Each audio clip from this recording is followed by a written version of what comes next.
There are mornings when you wake up with a question you can't quite put into words. It's a quiet, persistent hum beneath the surface of your thoughts. Why does your mind feel so tangled, so chaotic, even when everything in your life seems to be perfectly fine?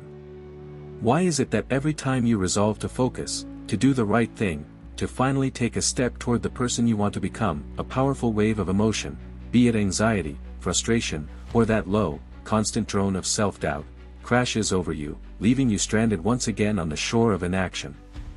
You feel the potential simmering within you. You know you are capable of more. And yet, you find yourself swept away by the currents of fear, paralyzed by the ghosts of past failures, or distracted by the glittering temptations of a world that promises everything but delivers little. You are not alone in this struggle. It's a silent battle fought by millions every single day. The issue is not a lack of determination. It's not a deficiency in willpower. What you might be missing is a compass. An internal guidance system. A set of principles that can help you think with absolute clarity and live with unshakable wisdom in a world that never stops spinning, a world designed to keep you distracted, reactive, and ultimately, powerless.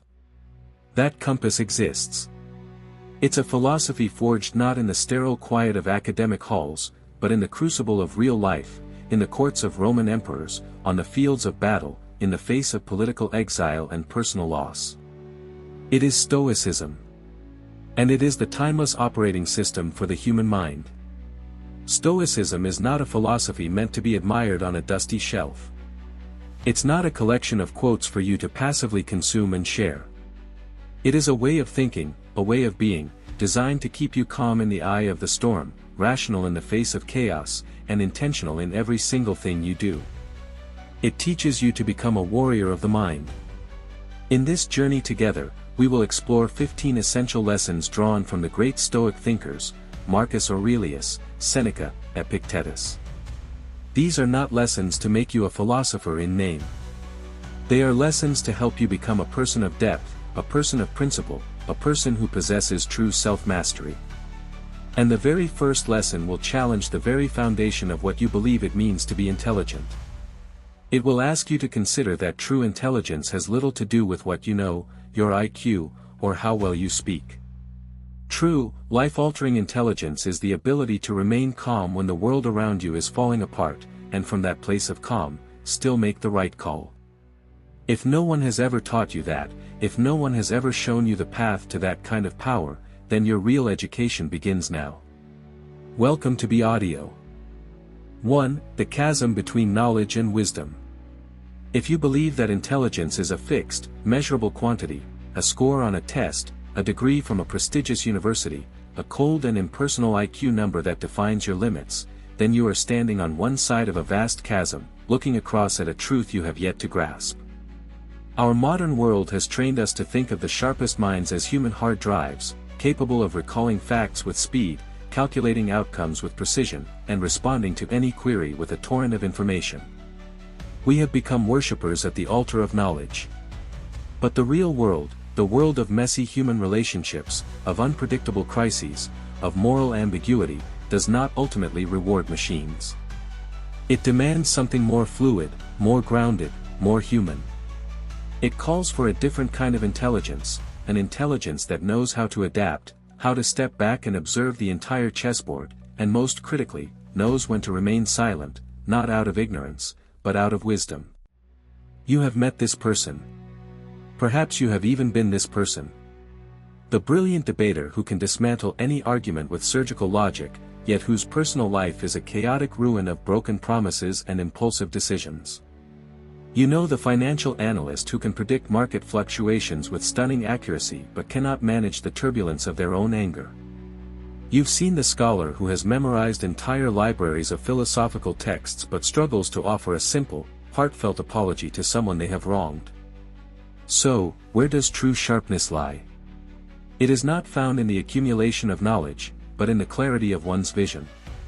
It is the ability to see deeper, into the hidden motivations of others, the complex systems that govern our world, and most importantly, into the tangled wilderness of our own minds. And it is here, in this pursuit of clear vision, that Stoic philosophy enters not as a subject to be studied, but as a lens to be looked through. Stoicism does not teach you how to be smart in the conventional sense. It teaches you how to become wise.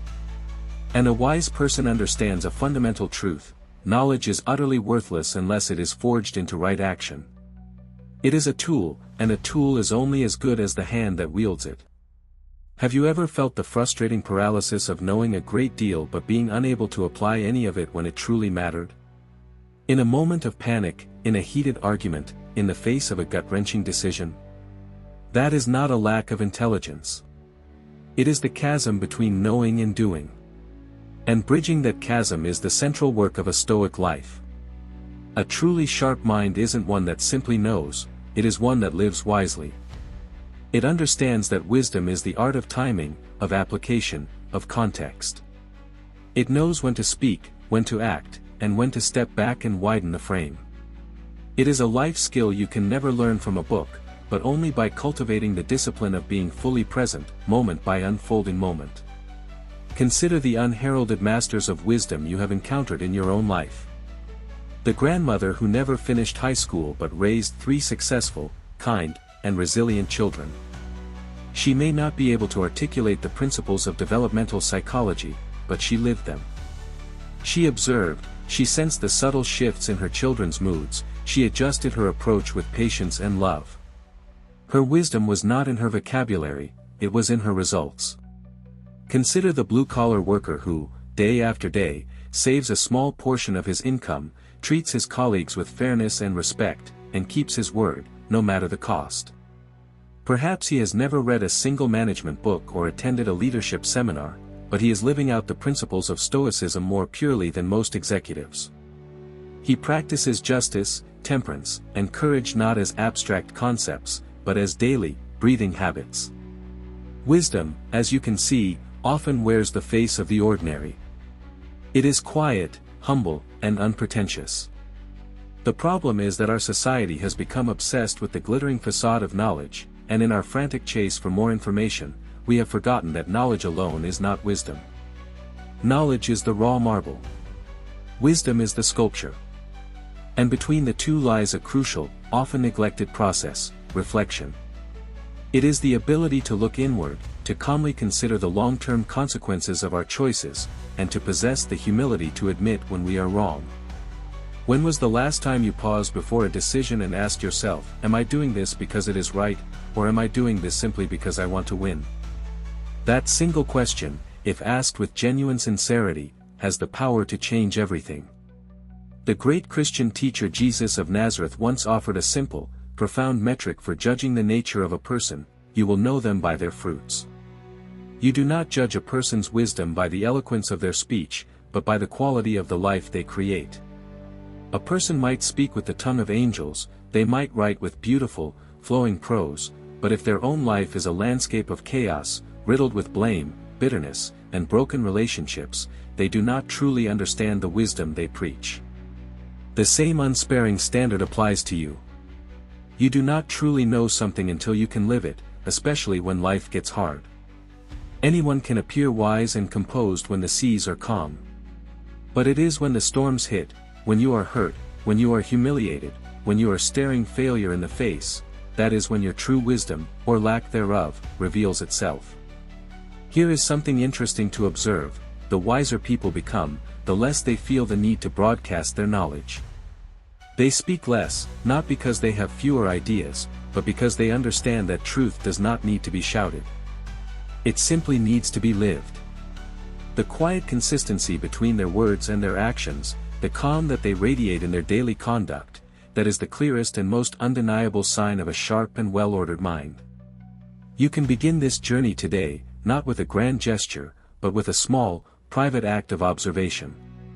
The next time you are criticized, the next time you are treated unfairly, the next time an outcome disappoints you, simply watch your internal reaction. Do you remain grounded, or do you instantly leap to your own defense, craft a counterattack, or search for an excuse? Pause here. Bring to mind a recent moment when you did not respond wisely. A word spoken in haste, a decision made in anger, a flash of impatience that you now regret. Do not judge yourself. Do not cloak yourself in shame. Simply notice it.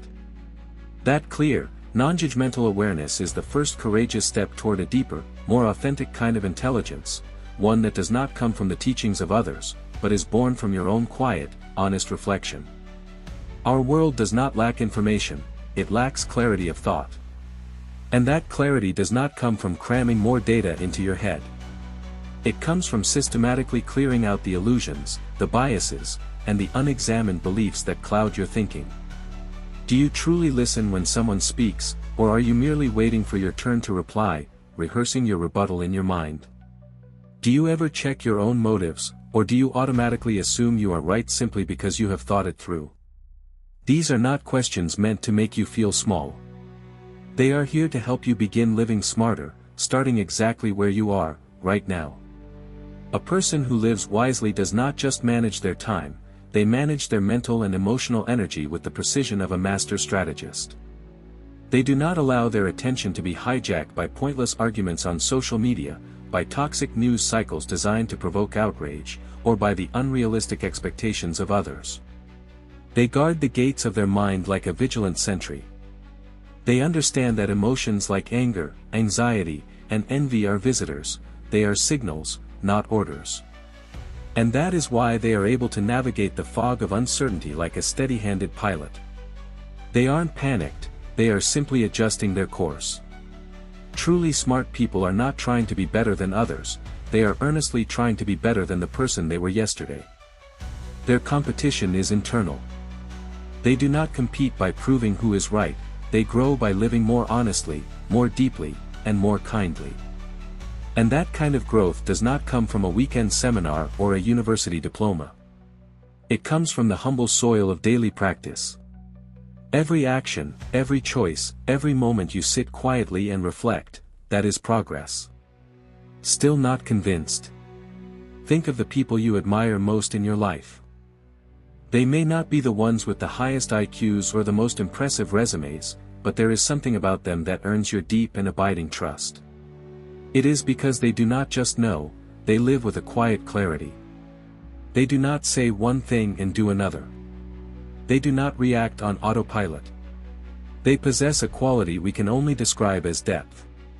And that kind of wisdom can never be faked. So if you truly desire to think sharper and live smarter, begin with this simple, liberating truth: intelligence is not just about what you know. It is about how you use what you know to live more truthfully, more clearly, and more purposefully, every single day. Ask yourself this question before you open another book or listen to another podcast: am I learning this to prove something, to understand something, or to change something? Now that you have begun to see intelligence through this new, more profound lens, you are ready for the next step. Because real wisdom does not end with inner analysis. It is fueled by a deeper, more powerful engine: curiosity. Not the fleeting, surface-level curiosity that scrolls through headlines, but the relentless, passionate curiosity that longs to truly understand yourself, to understand how the world truly works, and to connect with others, not to judge them, but to relate to them. That is our next lesson. 2. The unquenchable fire of curiosity. The moment you believe you have it all figured out, the moment you stop being curious, is the moment you stop learning. And the moment you stop learning, you stop truly living. Your mind, once a vibrant landscape of inquiry, begins to quietly petrify. Have you ever paused, not to find a quick answer on Google, but simply to ask a deeper, more unsettling question? Not the mundane chatter of daily life, like, what should we have for lunch, or, where should we go on vacation this weekend? But the kind of question that rattles the very foundations of your mind. A question like, am I truly living, or am I merely existing? Or something even more fundamental: why do I believe the things I believe? These are the questions that spark awakenings. Because a mind that is no longer curious is a mind that is slowly dying, quietly, imperceptibly, moment by moment. It is closing itself off from the world. Albert Einstein, a man universally hailed as the paragon of genius, once made a statement of profound humility that was, in itself, a deep philosophical stance. He said, "I have no special talent. I am only passionately curious." This was not false modesty. Einstein was not speaking about his raw intellectual horsepower. He was speaking about a kind of mental courage, the courage to admit ignorance, the courage to ask fundamental questions, and the courage to chase uncertainty with a relentless, childlike energy. In that, he was a Stoic in spirit. He was never arrogant about what he knew, never afraid of what he did not, and always committed to seeking the truth, no matter how uncomfortable or counterintuitive it might be. In the Stoic mindset, curiosity is not idle nosiness or a fleeting sense of excitement. It is a fierce, disciplined desire to understand the logos, the underlying reason, the essence, of things, including, and most importantly, ourselves. The real danger in life is not ignorance, it is the illusion of knowledge. It is the comfortable certainty that you already have the answers. As the great Stoic teacher Epictetus warned his students, it is impossible for a man to learn what he thinks he already knows. A mind that is closed, a mind free of questions, doubts, and the friction of reflection, is no different from a machine stuck on repeat, endlessly running the same outdated software. Questions are like light. They penetrate the dark, dusty corners of our minds that we would prefer to avoid. And all great minds, across all fields of human endeavor, share this one defining trait: they live inside questions. They do not treat answers as final destinations, but as temporary base camps, stepping stones to the next great unknown. This is why Leonardo da Vinci, the ultimate Renaissance man, filled hundreds of notebooks not with answers, but with strange, eclectic questions. Why is the sea salty? Why is the sky blue? Why do humans laugh? How can we recreate the wings of a bat? These may sound like the innocent musings of a child, but they became the fertile ground for artistic and scientific breakthroughs the world had never before seen. One of those notebooks, the Codex Leicester, was purchased by Bill Gates for over $30 million, not for the answers it contained, but because it was a map of a mind that never, ever stopped asking. You do not have to be Leonardo to keep a genius's journal. You simply need the courage to write down the questions you do not yet have answers to. Questions like, whose values am I actually living by, my own, or my parents', or society's? Was the anger I felt yesterday truly justified, or was it a reaction to a deeper insecurity? When did I first adopt this belief about myself, and has it ever been seriously tested? These are not questions for showing off in conversation. These are questions for being honest with yourself in the quiet of the night. The smarter a person is, the more quietly and diligently they take notes. They know that real insights do not come from the noise of lectures or the consensus of the crowd, but from the moments of silence, alone with your own mind. And it is here, in this quiet space of inquiry, that we enter rarely charted territory, the subconscious mind. We often think of problem solving as a conscious, linear process. We sit down, we focus, we apply logic, and we work hard until we find a solution. But truly creative people, the ones who make paradigm-shifting leaps, often do the exact opposite. They push their minds to the very edge of a problem, and then they let go. They pour intense, focused effort into a problem until it becomes a tight knot of tension in their brain, and then they deliberately step away. They take a long walk. They meditate. They listen to music. They wash the dishes. They do nothing. And then, suddenly, in a moment of relaxation, an idea surfaces. It appears not out of laziness, but out of a profound strategy.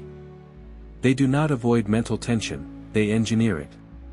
This is a concept known as eustress, a productive, beneficial form of pressure that stretches your cognitive abilities without breaking them.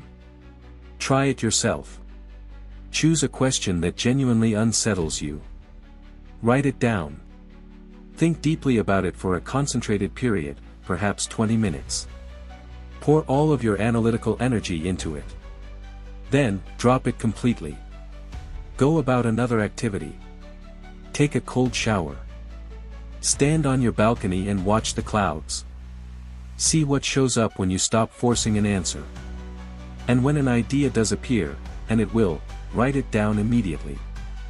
That is your inner wisdom speaking to you in a whisper. Curiosity is not the exclusive privilege of academics or scientists.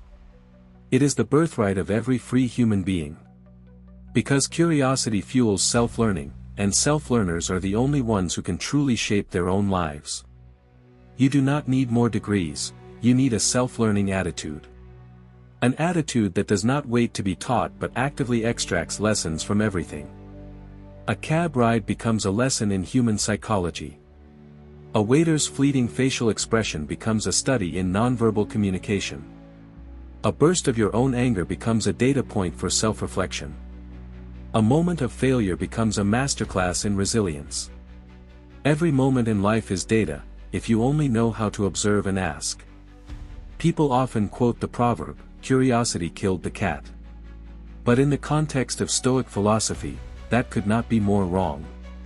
For a Stoic, curiosity is the very practice of a mind that audits itself, that questions its own impulses, that refuses to be lulled to sleep by the sweet song of the ego. In that way, curiosity is the highest form of inner discipline. Not everyone who lives a simple life is a Stoic, but anyone who regularly and honestly asks themselves, "Is this necessary?" has already taken a firm step on the Stoic path. True curiosity is not always comfortable. It digs. It unsettles. It forces you to confront the long-closed rooms in your mind, to face the beliefs you have inherited and the assumptions you have never questioned. But that is how you grow. Not in a superficial, performative way, but in a deep, transformative way. You begin to understand yourself. You begin to understand others. You begin to see that life is not a series of chaotic, random events, but a complex chain of causes and effects. A question is the sharpest blade that human beings possess. It can cut through lies, pierce through masks, and tap into the deep wellspring of truth. In a world flooded with noise and certainty, the one who knows how to be silent and ask the right question is the one who rewrites the rules of the game. That is why in every great religion, in every philosophical tradition, in every scientific revolution, every single breakthrough begins with a question. So now, I ask you, are you living your life by questions, or are you living by habit? Where is your closest notebook? When was the last time you wrote down a question that truly challenged you, that made you feel a spark of both fear and excitement? Do you dare to jot down the things that confuse you, that unsettle you, that feel strange? Or are you just reacting to the world, rather than reflecting on it? True awareness is not born from grand, sweeping New Year's resolutions. It is born from the small, quiet habits you repeat daily. If every day you ask, "What did I understand today that I didn't yesterday? What question is still chasing me?" then you are evolving, quietly, steadily, and unstoppably. Because no one becomes a better person just by learning new things. They grow by questioning everything they thought they already knew. So, if you feel even a small flicker of curiosity within you, do not let it fade. Feed it. Feed it with your attention, with your seriousness, and with your steady discipline. Ask. Write. Observe. Experiment. And never accept an answer as final unless it touches something real and true within you. That is not just sharp thinking. That is intelligent living. There is no need to chase the latest trends. There is no need to pretend you know everything.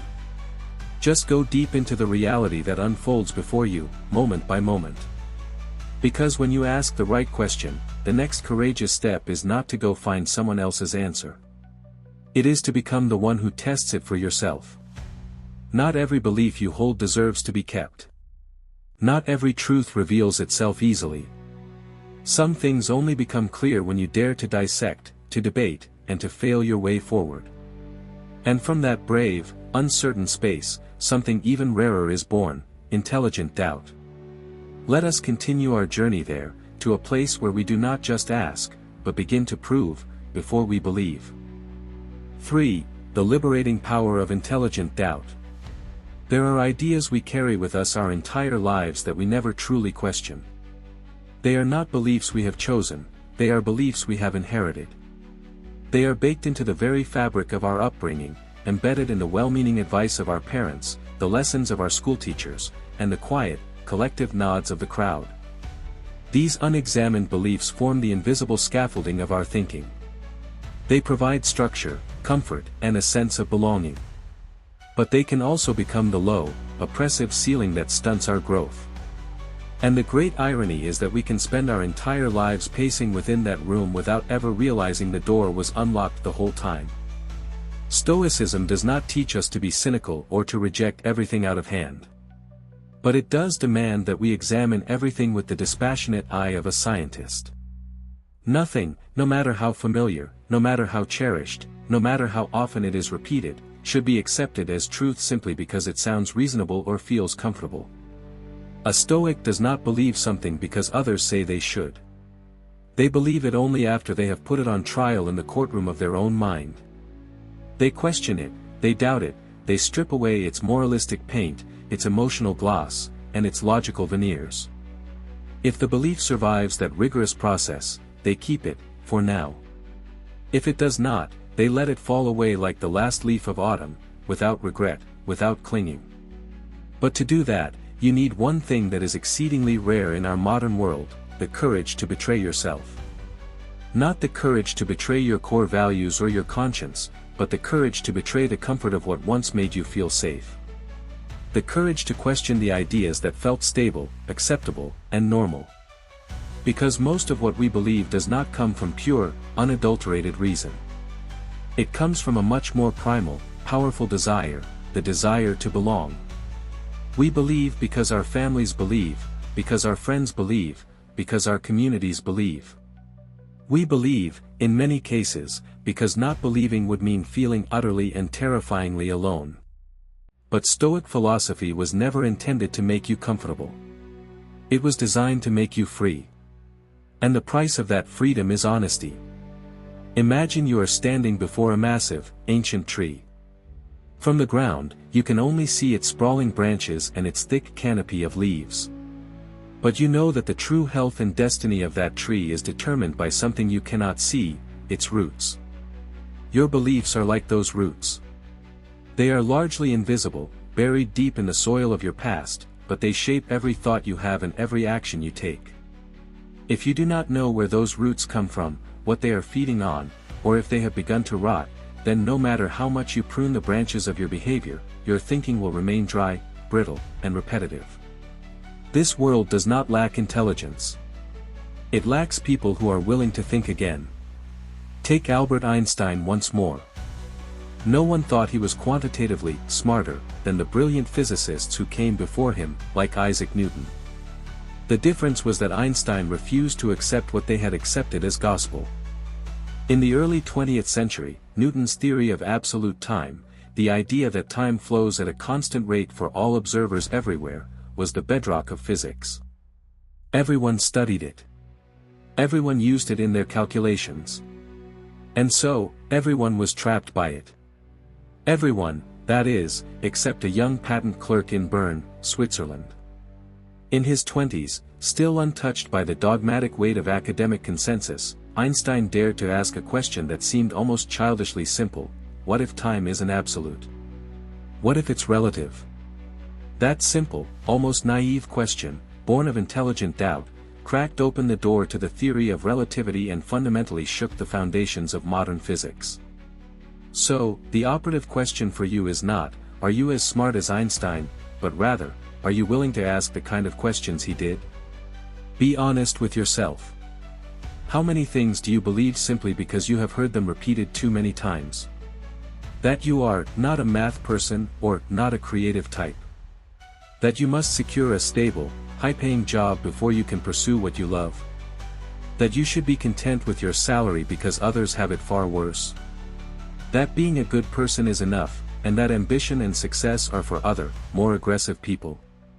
These beliefs sound reasonable. They sound safe. But they all share a common, hidden thread: they are justifications for safety, for compromise, for resignation. That is not truth. That is mental convenience. Inside you, there are two selves. There is one self that wants to see the world as it truly is, in all its complexity and discomfort. And there is another self that wants the world to stay the same so that it does not have to change. Your ego resides in the second self. The ego is the voice that whispers, "Don't question that. Don't change. Stay here, where it's safe." But if you live your life guided by that voice, you will become a rerun of yourself. Same script, same plot twists, just a different birthday cake each year. Even Sigmund Freud, the father of psychoanalysis, warned that the human ego cannot handle being constantly challenged. It builds walls. It rationalizes. It rejects any information that does not fit its pre-existing worldview. And when the ego is driving your decisions, you will always be reacting. You will never be leading. You will look at the world and see evidence that others are luckier, that society is unfair, and that opportunity is not meant for you. When in truth, you have never dared to question the very beliefs that are limiting your perception of what is possible. Once you begin the courageous process of re-examining your assumptions, you will start to notice all the cracks in the logic of the world around you. Why is a 4-year university degree considered the only respectable path to success? Why is marriage held up as the universal standard of a happy and complete life? Why does owning a house signify that one is settled and mature? These are not questions of rebellion. They are questions of realignment. They represent your chance to define meaning for yourself, not to have it defined for you by the silent consensus of the crowd. This is not a revolution that happens in the streets. It is a quiet revolution that happens in the mind. You will begin to see that many of your most deeply held beliefs were never consciously chosen. They were inherited, from your parents, your schools, your textbooks, and now, from the endless scroll of social media, with its barrage of canned compliments and curated realities. All of these are inputs for the operating system running in your head. And if you have never taken the time to consciously update that system, chances are you are still running beliefs 1.0, an operating system installed when you were 10 years old. The profound beauty of intelligent doubt is that it opens up endless possibilities. When nothing is automatically assumed to be true, you get to choose again. Your work. Your relationships. Your values. Your purpose. You become the true architect of your life. And you will notice something that all successful people, in any field, understand: lasting success follows those who constantly reset their assumptions. They are always asking, why? What if the opposite were true? What is the evidence for this belief? Thomas Edison did not just try 10,000 different materials for the filament of a light bulb, he was implicitly testing 10,000 different assumptions about what was possible. Steve Jobs did not just design the iPhone, he fundamentally redesigned the assumption of what a phone was supposed to be. And Marcus Aurelius, the most powerful man in the world, wrote his meditations not to impress anyone, but to interrogate himself, to hold his own thoughts and beliefs up to the unforgiving light of reason. As he famously advised himself, be tolerant with others and strict with yourself. Starting this process of self-inquiry will not feel good at first. It is like peeling off old, dead skin, layer by painful layer. But the more you shed the beliefs that no longer serve you, the lighter and more agile you become. You begin to see yourself clearly, not through the distorted mirror of social expectation, but through the clear lens of your own questions. And you will be surprised at how strong you truly are. It is not that you were ever weak, you had simply placed your faith in the wrong things. Try this simple but powerful exercise. Write down 3 things you believe to be true about life, success, or yourself. These should be things you repeat often, either out loud or in your internal monologue. Then, for 1 week, instead of looking for evidence to prove them right, try acting as if they are completely wrong. Watch what happens. Observe your feelings. Observe your thoughts. This is not therapy. It is an experiment in truth. You do not need anyone else to validate your truth. You just need the courage to test everything, especially yourself. One day, you will thank yourself for it. The world is full of voices telling you what to believe. It is time you did the opposite. Listen to the voice within, and then ask it, with both kindness and firmness, are you sure? But reason and doubt, as powerful as they are, will not take you all the way. Some limits cannot be reached by logic or language alone. They can only be understood through direct experience. Only by seeing with your own eyes, feeling with your own skin, and trusting the deep intelligence of your gut will you begin to notice what others miss, the quiet, subtle signals that can guide you toward a wiser path. If you truly want to live a sharper, more intelligent life, you must sometimes relearn how to see, how to hear, and how to touch, as if for the very first time. And that is exactly where we are headed next, to the lesson of learning to live through all your senses. 4. Reawakening the intelligence of the senses. Think back to the last time you truly learned something, not just memorized it, but felt it click into place, becoming a part of you. Was it when you were poring over a complex formula in a textbook? Or was it when you overheard a passing conversation between two strangers that, for some reason, lingered in your mind for days? Was it during a lecture, or was it during a long walk in the woods? What strikes the senses, strikes the mind. The great geniuses of history did not just think, they felt, they observed, they sketched, they listened, they built. They expressed and explored ideas through every sensory channel available to them. When they encountered a new piece of knowledge, they did not just read it and write it down. They inhabited it. They imagined it, they visualized it, they experimented with it, they touched it, and they looked at it with an almost obsessive closeness. That is why you can read the same philosophical quote from a Stoic master a dozen times and feel absolutely nothing, until one quiet afternoon in a park, you watch an old man gently and patiently feeding a flock of pigeons, and suddenly, the words of Marcus Aurelius on kindness and our connection to the whole cosmos come rushing to life with a power that takes your breath away. Stoicism is not some dry, abstract theory, as many mistakenly assume.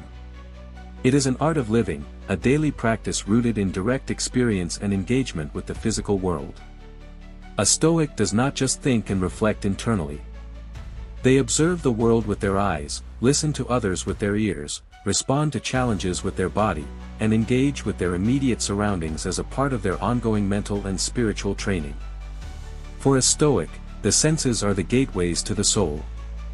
The more clearly and intentionally you use them, the sharper and more vivid your experience of life becomes. Imagine your mind is a canvas, and each of your senses is a different color of ink. The more colors you use, the richer, deeper, and more nuanced your painting of reality becomes. But if you rely on only one color, say, the cold, black ink of pure logic, then no matter how intricately you draw, you will still be left with a monochrome world. What you do not feel with the body, you will struggle to truly understand with the mind. Among our 5 senses, sight is the one we often emphasize the most. Leonardo da Vinci once declared that vision is the fastest and most direct path to the truth. But vision is not just seeing, it is perceiving. That subtle but profound difference is the line that separates merely existing in the world from truly living in it. You may walk down the same street every single day on your way to work, but have you ever truly noticed the way the morning light shifts and plays on the texture of a cracked brick wall? Have you ever observed the subtle change in the stride of the familiar lottery ticket seller, a slight limp that wasn't there last week? Or are you, like most of us, simply moving through life on autopilot, your eyes open but your perception dormant? Observation is a skill, and like any skill, it must be practiced. One of the most powerful and surprisingly effective ways to train your powers of observation is through the simple act of drawing. It may sound silly or frivolous to a busy adult, but drawing forces you to look harder, to study form, light, shadow, space, and movement with an intensity that mere glancing can never achieve. When you attempt to draw a tree, you quickly realize it is not just green. It is a complex world of 1,000 different shades, deep, shadowy greens, bright, silvery greens, hints of fading yellow, and hidden, earthy browns. You begin to see the incredible complexity in what once seemed simple. When you try to draw a human face, you are forced to confront emotion, to notice the subtle droop of an eyelid that signals sadness, the quiet glimmer of hope in the corner of an eye, or the silent loneliness tucked away in the clench of a jaw. Drawing is not about becoming an artist. It is about becoming a more fully awake human being. The sense of hearing is no different. When someone speaks to you, what do you truly listen for?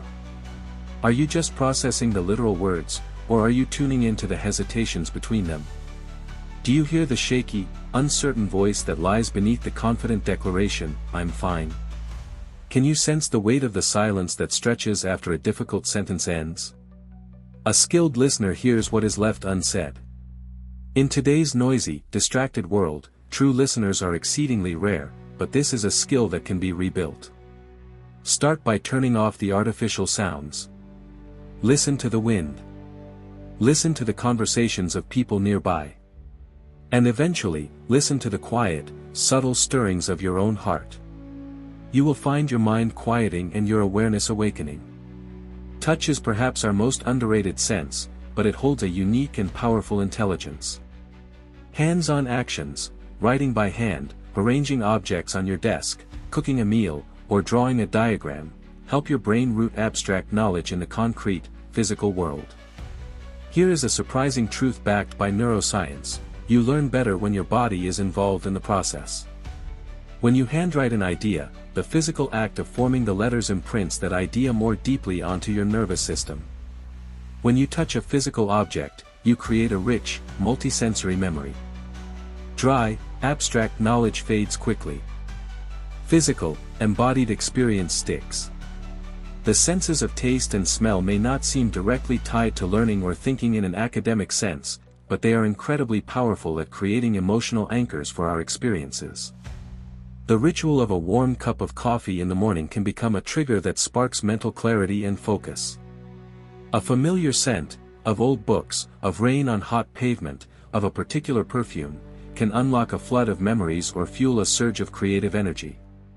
You might think these are minor, insignificant details, but for a mind that seeks true sharpness, no detail is too small.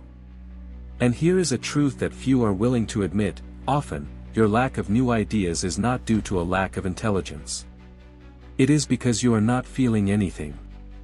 Your mind has become disconnected from your body.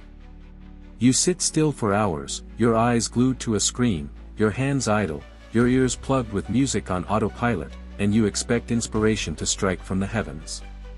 What you truly need is to get up, to walk, to listen, to sketch something by hand, to touch something real, to truly observe the world around you. A smart idea does not just come from the brain, it is nourished by the entire body. Picture this: a seasoned investor and a novice both look at the same collapsing market chart. The novice sees only numbers, a terrifying plunge into red. They react with panic. The investor, however, does not just see the numbers. They feel the shift in cash flow, they sense the psychology of the crowd, they see the hidden opportunity within the chaos. The novice just sees a collapse. Same event, completely different perception. The difference is not just knowledge, it is a finely honed sensitivity to reality. Ask yourself, am I truly living, or am I just viewing life through a thick, soundproof pane of glass? If that question resonates with you, then your answer is clear. It is time to reconnect with your senses. Do not live like a floating brain in a jar. Live like a whole, embodied person. See, hear, touch, smell, and taste with intention. When you engage every sense with full awareness, you do not just grow smarter, you become fully, vibrantly present. And a present mind is an unstoppable mind. If you need a place to start, try this today. Do not study in your usual way. Take any concept you are trying to learn. Draw it by hand in a diagram. Speak it out loud as if you are teaching it to someone else. Find a real-world object that represents it and hold it in your hand. Listen to a piece of music that reminds you of the feeling of that concept. Engage as many of your senses as you possibly can. Pause. Let your whole self absorb that information. You will notice that, in a way you cannot quite explain, you will finally, truly understand it. Remember this: all real knowledge begins with perception. And perception only begins when you open every sensory door. Live as if each day is an unfinished painting, and you, with every glance, every touch, every pause, are adding to it, using every sense that you have. But even when your eyes are wide open, your hearing is sharp, and your senses are fully alive, there will still be moments when the world feels foggy, like a landscape shrouded in dawn mist.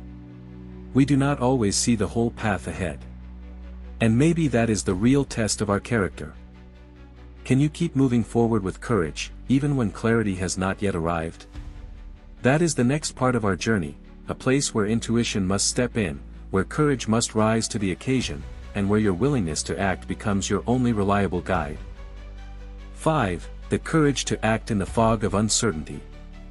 There is a familiar, creeping feeling that silently sabotages our daily lives more often than we would like to admit. It is that strange, almost imperceptible hesitation that arises right before we are about to do something new, something bold. It is the pause before accepting a job offer that lies just outside our comfort zone. It is the silence that swallows a brilliant idea we are afraid to say out loud in a meeting. It is the cursor blinking on the enroll button for a class we have always wanted to take, a click we never make. We pause. We delay. We rationalize. And in the back of our minds, a quiet, seductive voice whispers, "Not yet. You're not ready." But when, exactly, is yet? The truth is, we do not stall because we are truly unprepared. We stall because we are uncertain. In the face of ambiguity, we default to the known, not because it is better, but simply because it feels safer. That is how the human brain is wired to survive, by sticking to what is familiar. But that very same survival instinct, that deep-seated craving for certainty, is the invisible anchor that keeps us still while the river of life moves relentlessly forward. The psychologist and Nobel laureate Daniel Kahneman, in his groundbreaking book Thinking, Fast and Slow, reminds us of a hard and humbling truth: we are not the rational creatures we like to think we are. Our brains operate on two fundamental systems. System 1 is fast, intuitive, emotional, and based on habit. System 2 is slow, deliberate, analytical, and requires significant mental effort. Because System 2 is energy-intensive, our minds, by default, rely on the fast and easy path of System 1 to make the vast majority of our daily decisions. And what does System 1 love above all else? Routine. Patterns. Predictability. So, when you stand at the precipice of something new and uncertain, your instinctive System 1 flashes bright, loud warning signals: danger. This could go wrong. This is not certain. And so, you step back.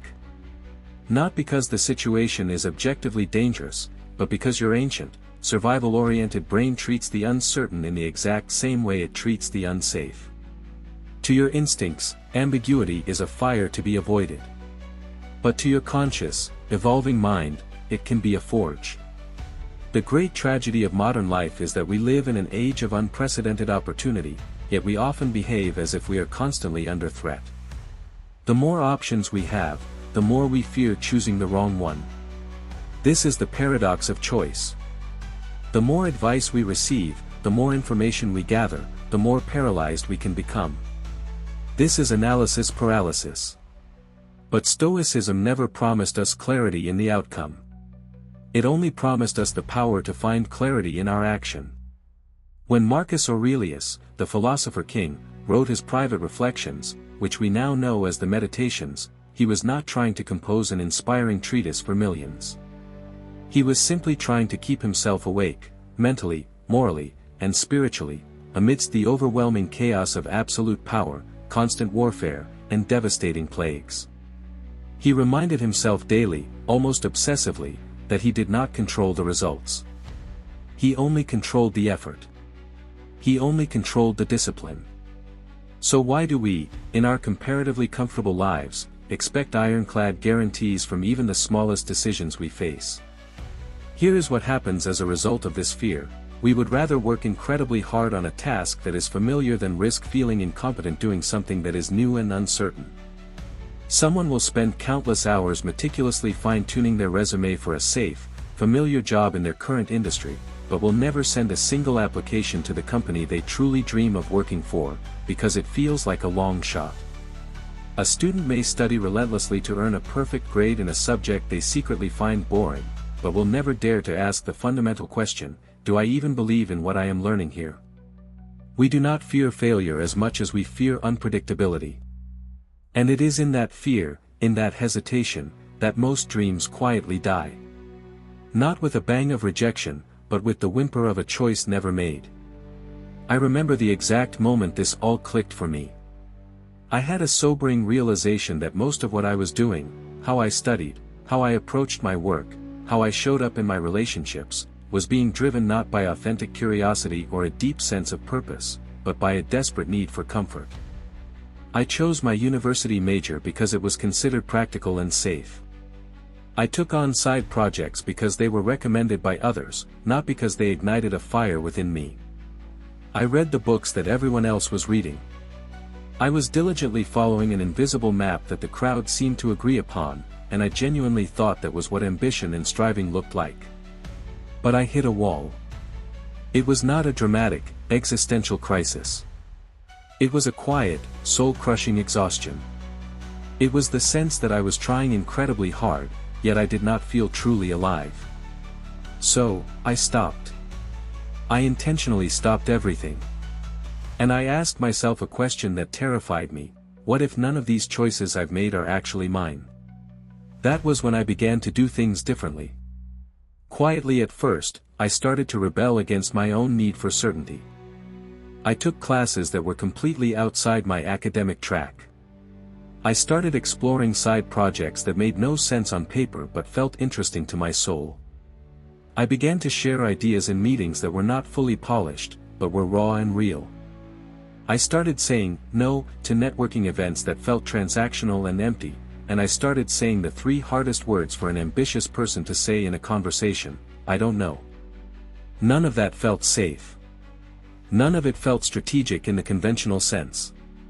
But for the very first time in a long time, I began to feel present and accounted for in my own life. What changed was not the external outcome. What changed was my internal posture toward uncertainty. Each time I acted without a guarantee, I was teaching my mind a new and vital lesson: I choose.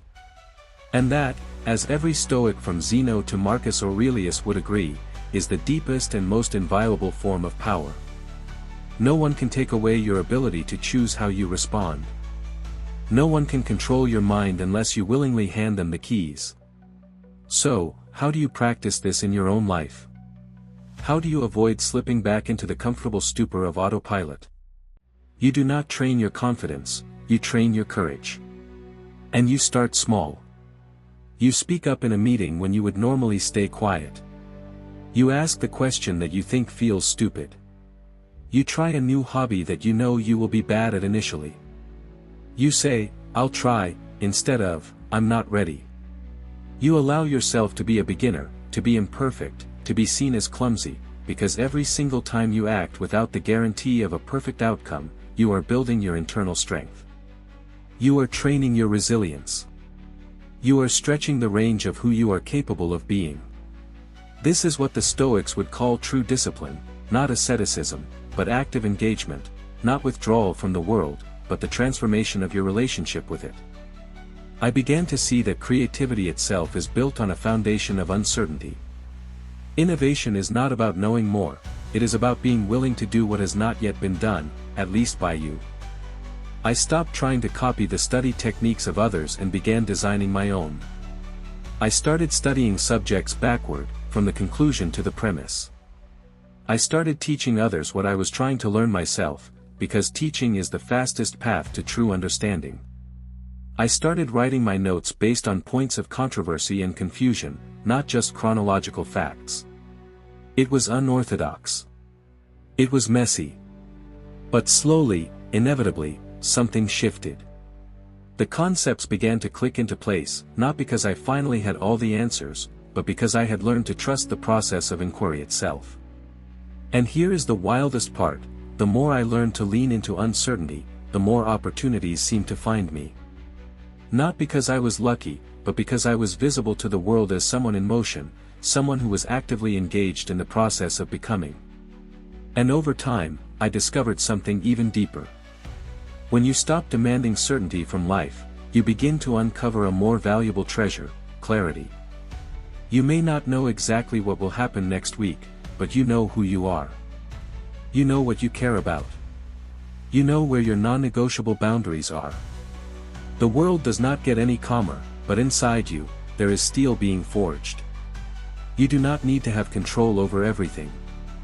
You only need to have control over yourself. And in this noisy, frantic, uncertain world, that is more than enough to take you further than most people ever dare to go. So, I will ask you this, is the thing you are currently avoiding because you are not sure it will work worth the price of losing a piece of your authentic self? Is the comfort of the familiar worth the quiet regret of a path not taken? If the answer is no, if you know deep down that you are ready to truly live instead of perpetually waiting, then do not look for the perfect timing. Do not wait for the fear to vanish. It will not. Instead, you must learn to walk forward with the fear. Carry it with you. Make it a part of your journey. Because courage does not mean the absence of fear. It means moving forward with it, and still, in spite of it, choosing to act. And if you are ready for that, then it is time to upgrade the very way you think. Not with superficial life hacks or one-dimensional, linear logic. What you need next is a mind that works in harmony, not at war with itself. A mind that uses the full, integrated capacity of your brain, not just isolated fragments of instinct or analysis. That is our next lesson, thinking with your whole brain, the Stoic way. 6. The Symphony of the Whole Brain. No one ever becomes a genius by striving for balance. Balance, in the conventional sense, is an illusion, a comfortable myth clung to by those who have never dared to touch the depths of true, unbridled creativity. The greatest minds in history did not partition their brains into neat, separate shifts, logic in the morning, emotion in the afternoon, and wild dreams at night. They let everything mix. They let ideas collide. They allowed reason and imagination to quietly make love beneath the surface of their consciousness. What emerges from this synthesis are ideas that are sharp with scientific precision, yet tinged with an artistic madness. Ideas that seem to have been born from a different dimension, a dimension where rigorous analysis and boundless imagination are no longer at odds. And that is the integrated wholeness that most of us lose early on, usually in the structured, segmented world of formal education. We are sorted and stuffed into rigid mental molds. You are either a science person or an arts person. You are left-brained or right-brained. You are logical or emotional. But think about it for a moment. Have you ever met a truly brilliant, effective human being who operated on only half of their mind? The best problem solvers are often the most empathetic. The most creative artists tend to possess a razor-sharp, underlying reasoning. The world simply does not run on this neat, artificial split. And human intelligence, when it is consciously or unconsciously limited to one hemisphere, is simply a form of self-sabotage in disguise. Stoic philosophy, despite being thousands of years old, grasped this point with incredible clarity. The Stoics did not care if you could recite philosophical doctrines from memory. They cared about how you lived. To them, philosophy was not a theory on a page, it was a behavior in the world. It was about how you faced the messy, unpredictable realities of confusion, chaos, and ambiguity. And to navigate that kind of reality, pure logic alone will never cut it. You need intuition. You need the ability to sense the truth that lies behind the appearances. You need to be able to grasp the underlying structure of a problem before you even have enough data to formally analyze it. That is what whole brain thinking is, integrated, limitless, and unsegmented. You need only look at the life of Leonardo da Vinci. He was not just a painter. He was not just an inventor. He was what happens when the left and right brains stop fighting and start collaborating in a beautiful, creative dance. When he drew a fetus inside the womb, it was not just a piece of art, it was a scientific diagram of astonishing anatomical precision. When he sketched his concepts for a flying machine, a precursor to the modern helicopter, he did not start with complex calculations. He started by observing the delicate, powerful motion of a bird's wings. His brain did not think in straight, logical lines. It thought in interconnected networks. Every idea was a node. Every question was a thread, weaving a rich tapestry of understanding. That is the fundamental difference between a true genius and a top student. Einstein was the same. He did not first imagine the nature of light by using complex mathematical formulas. He used vivid, sensory imagery. He imagined himself as a 16-year-old boy, staring out the window of a moving train, and wondering what would happen if he could ride on a beam of light. That single moment of abstract, artistic imagination became the seed of one of humanity's most profound scientific discoveries. Only later, after the intuitive leap, did he use the rigorous tools of mathematics to prove his theory. Without the imagination, there would have been no theory of relativity. Without the logic, it would have remained a beautiful, drifting dream. Even in our hypermodern world, you see this pattern repeat itself. The top business leaders, the innovators who are building the technologies that are reshaping how we live, often share one unspoken trait: they think like musicians. What does this mean? It means they do not just chase the data. They allow their minds to be guided by rhythm, by sound, by emotion. They will often loop the same piece of music for hours while working, not because it is their favorite song, but because they intuitively understand that the rhythmic, melodic input allows their right brain to flow, which in turn unlocks the analytical power of their left brain. It is not a formal, taught technique. But it is an incredibly powerful one. It is a state of cognitive harmony, a state where logic and feeling do not clash, but sync up and amplify each other. You can begin to tap into this power today. You do not need to be a genius. You simply need to rethink how you think. When you are drafting a plan, do not start with a spreadsheet or a linear outline. Start by sketching a mind map. When you are learning something new, do not just take linear notes. Turn your notes into visuals. When you are trying to solve a complex problem, do not lead with a cold, hard analysis. Start by picturing the desired outcome. See it in your mind's eye like a finished painting. Feel the emotions associated with it. And then, from that inspired state, reverse engineer your way back to the present. That is whole brain thinking in action. No gimmicks, no complex theories, just using all of what you have got. One of the most powerful and accessible tools for this is the mind map. But few people know that Leonardo da Vinci was using them 700 years before the concept was popularized by Tony Buzan. His notebooks are filled with what we would now call mind maps, circles, arrows, sketches, symbols, numbers, and notes, all dancing together on the page. No two pages are alike. No idea is confined to a rigid, straight line. That is how a truly free and integrated mind works. And it is a skill that we can all learn and practice. So, the next time you feel stuck on a new idea, do not start by typing on a keyboard. Start with your hands. Take a blank sheet of paper and a pen. In the center, write down the core concept. Then, let the associations flow. Connect the dots. Do not worry if it makes sense or looks messy. Use drawings. Use colors. Use symbols that only you understand. Your brain will notice the shift. It is no longer just working, it is playing. And it is in that open, playful space that you will begin to think thoughts you have never had before. Try another simple experiment. The next time your mind feels fried, exhausted, or uninspired, do not force it. Do not try to push through. Stand up. Take a walk. Imagine a picture in your head that represents your current mental state. Then, take a piece of paper and draw it. Do not judge it. Do not analyze it. Just draw.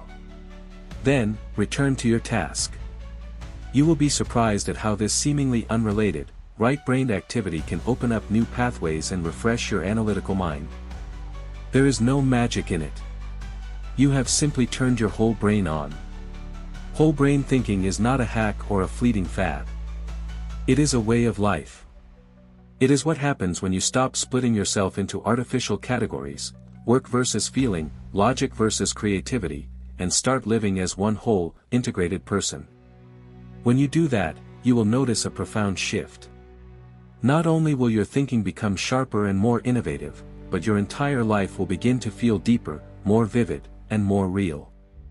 And, of course, none of this works without one essential, non-negotiable ingredient: energy. You cannot use your whole brain if your body is running on empty. You cannot be creative when you are sleep-deprived. You cannot connect complex ideas if your breakfast consisted of coffee, sugar, and stress.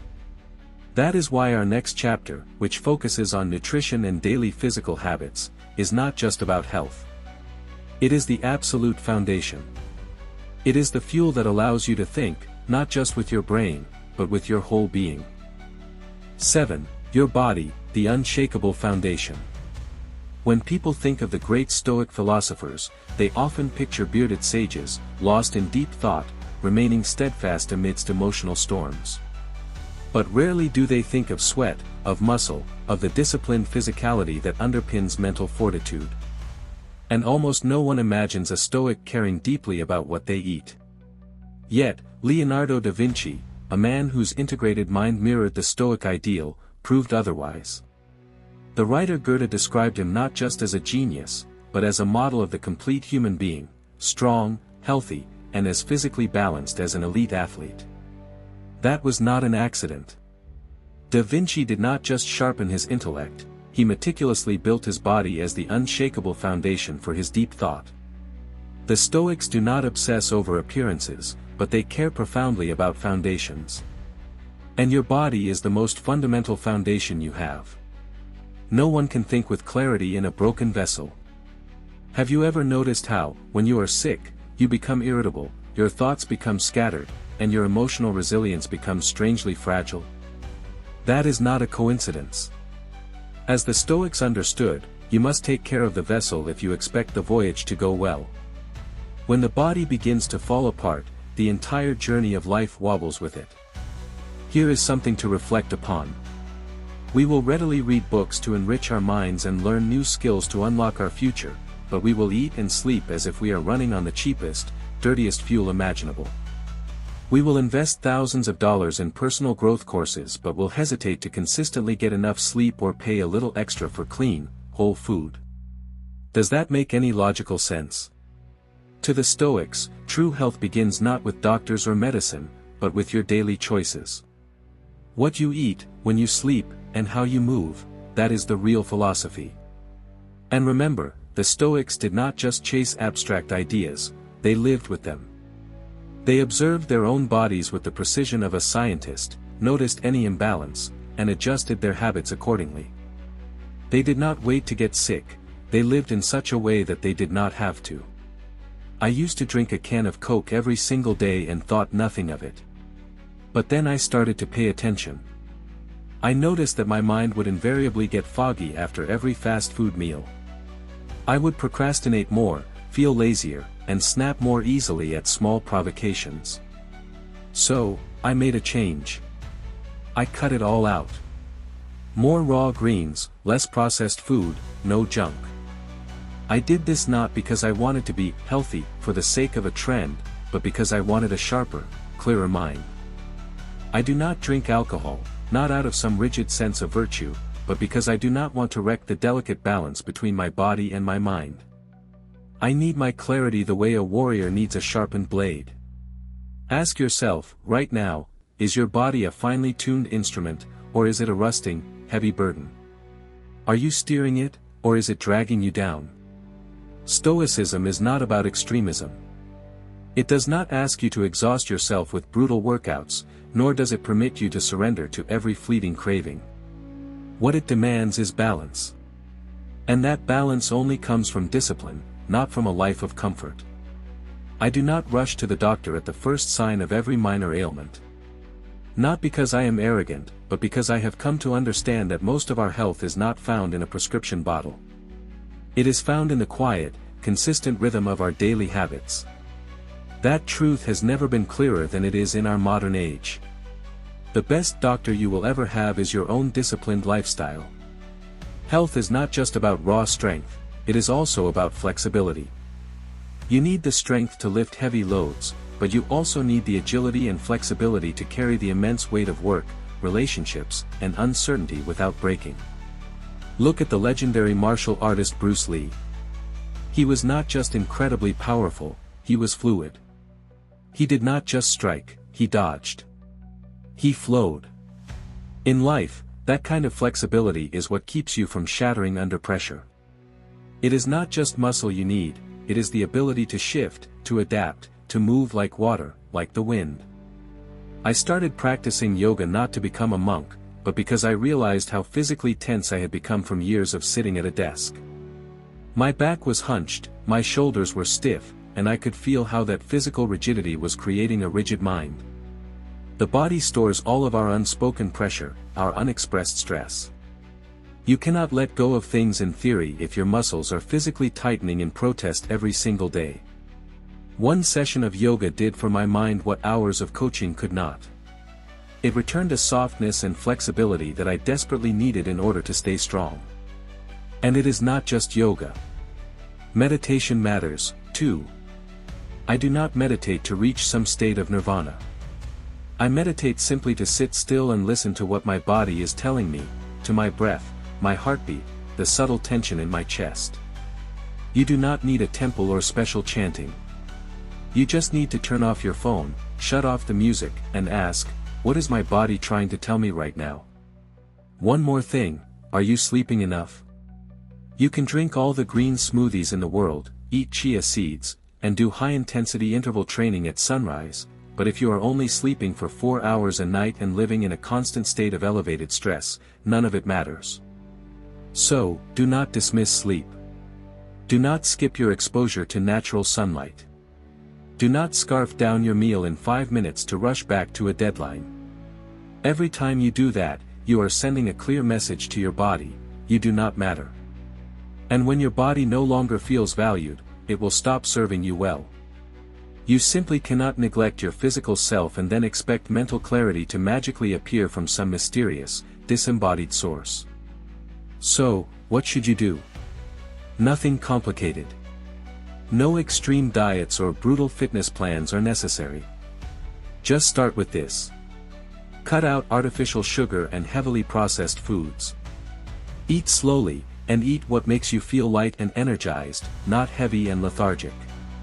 Sleep for at least 7 hours, and power down your screens an hour before bed. Walk for at least 30 minutes a day, preferably outside in nature. Learn something that moves your body in new and interesting ways, yoga, dance, martial arts, whatever suits you. Turn off the noise for a few hours each week and learn to listen to yourself again. You can see these as a hassle, or you can see them as essential maintenance.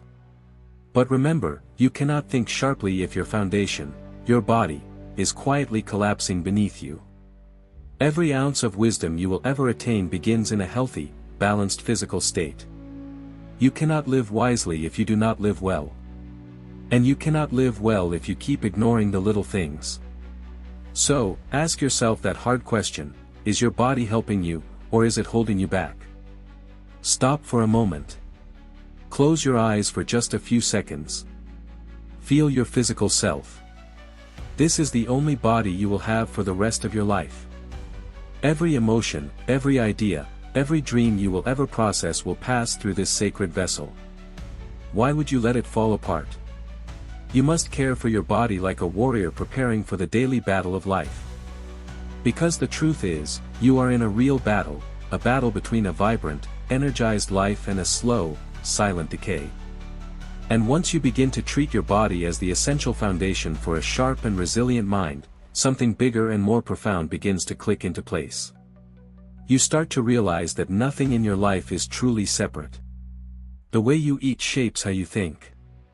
The way you move reflects how you make decisions. Everything within you, the physical, the mental, the emotional, the spiritual, is intricately woven together into one complex, beautiful system. Seeing that system clearly is the doorway to a whole new way of thinking, a way of thinking where nothing is random and everything connects. 8. The invisible threads of systems thinking. You might have heard this story before. Leonardo da Vinci had a strange and wonderful habit. he was a master at connecting things that, to the ordinary eye, seemed completely unrelated. He would see the elegant spiral of a seashell and connect it to the architecture of a grand cathedral dome. He would study the swirling patterns of water in a river and see the same patterns in the curls of human hair. To most people of his time, this was just the whimsical imagination of an artist. To him, it was a deep, intuitive understanding of the interconnected nature of reality. And strangely enough, many of his once dismissed ideas later became the foundational principles of modern science. When Da Vinci found fossilized seashells on the tops of mountains and proposed that these areas must have once been the sea floor, he was not just seeing isolated objects. He was seeing the hidden patterns, the deep systems, that operate beneath the surface of the world. We tend to think of geniuses as people who simply know more than the rest of us. But the truth is often that they are just better at making connections. It is not that they have more brain cells than you, it is that they have built more neural links between what they know through relentless curiosity, diligent practice, and the consistent habit of asking, what else could this be connected to? That is the fundamental starting point of sharp, strategic thinking. In Stoic philosophy, living wisely does not mean living minimally or in isolation. It means living deliberately, with an understanding of how everything fits together. You do not need to know everything about everything. You just need to understand how the things you already know are interconnected. Marcus Aurelius was not a physicist or a physician. Yet, his writings in the Meditations are still quoted today in fields as diverse as psychiatry, military leadership, and business management. Why? Because Marcus thought in first principles, not in isolated fragments of information. And when you think in principles, you can take a piece of knowledge from one field and skillfully apply it to another, just like reusing the same set of Lego blocks to build entirely different and magnificent structures. So, how do you learn to think like that? Picture the T-shaped model of learning. It is a simple symbol, but it represents a powerful strategy for learning and for living. The horizontal bar of the T represents breadth, learning a little bit about a lot of different things. The vertical bar of the T represents depth, going deep, achieving mastery, in a field that you love or at which you excel. People who only have breadth, the dabblers, float across the surface of many ideas but never truly retain or integrate them. People who only have depth, the narrow specialists, can get trapped in a deep well of their own expertise and mistake that well for the entire world. But T-shaped thinkers, they have the best of both worlds. They go deep in one area, and from that hard-won depth, they gain a wide, expansive perspective that allows them to see the connections that others miss. That is how a phenomenal athlete like Michael Jordan could dominate a basketball game on both offense and defense, when most players specialize in only one role. That is how a legendary race car driver like Michael Schumacher was not just a driver, he was an integral part of redesigning his own race car, providing invaluable feedback to his engineers. These people did not confine themselves to the narrow job description they were given. They saw the big picture, they understood the whole system, and by doing so, they elevated the entire game.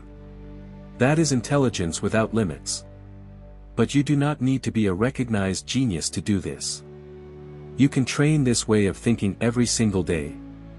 Start by asking yourself seemingly silly questions. What is the similarity between a burst of anger and a pressure cooker? How is my tendency to procrastinate like a child avoiding a scary test? When you consciously create these metaphorical connections, you begin to take charge of your thinking instead of letting it run on autopilot. This ties very closely to the practice of meditation, not just as a way to calm down, but as a way to observe how your own inner world is systemically connected. You get angry, and you notice your breathing speeds up. You feel anxious, and you notice your stomach tightens into a knot. Can you see the link? Your emotions are like the weather, your body is the landscape. You cannot understand one without understanding the other. That observation, in itself, is a form of systems thinking. And once you begin to see those links clearly, you stop reacting to your emotions blindly. You start responding to them with awareness. You are no longer a helpless victim of the internal current, you are the one steering the boat. That is why the Stoics did not try to avoid or suppress emotion. They studied it, they observed it, and they chose their response based on a deep understanding of its nature, not on a raw, emotional impulse. The more connections you are able to see, the more power you have over your own life. Think back to a time when you met a stranger, talked for just 15 minutes, and walked away feeling like your brain had just received a major software update. It was not because they told you something groundbreakingly new. It was because they came from a completely different world, a different profession, a different culture, and they brought with them a completely different way of thinking. They did not solve your problem, but their unique perspective made you see your problem differently. That is why you should actively seek out people who are as different from you as possible. They are the software updates you cannot download on your own. Sharp thinking is not about having instant answers. It is about asking the right questions. The right question opens new doors. The wrong question keeps you stuck in the same old maze. An unemployed person might repeatedly ask, "Why won't anyone hire me?" Or, they could ask a systems-level question, "What unique combination of skills do I possess that could create new and unexpected value in the marketplace?" Two questions. Two completely different lives.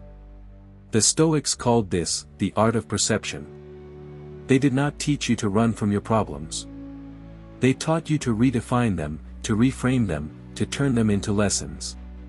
And to do that, you have to be able to see the layers, the connections, that lie beneath the surface of the problem.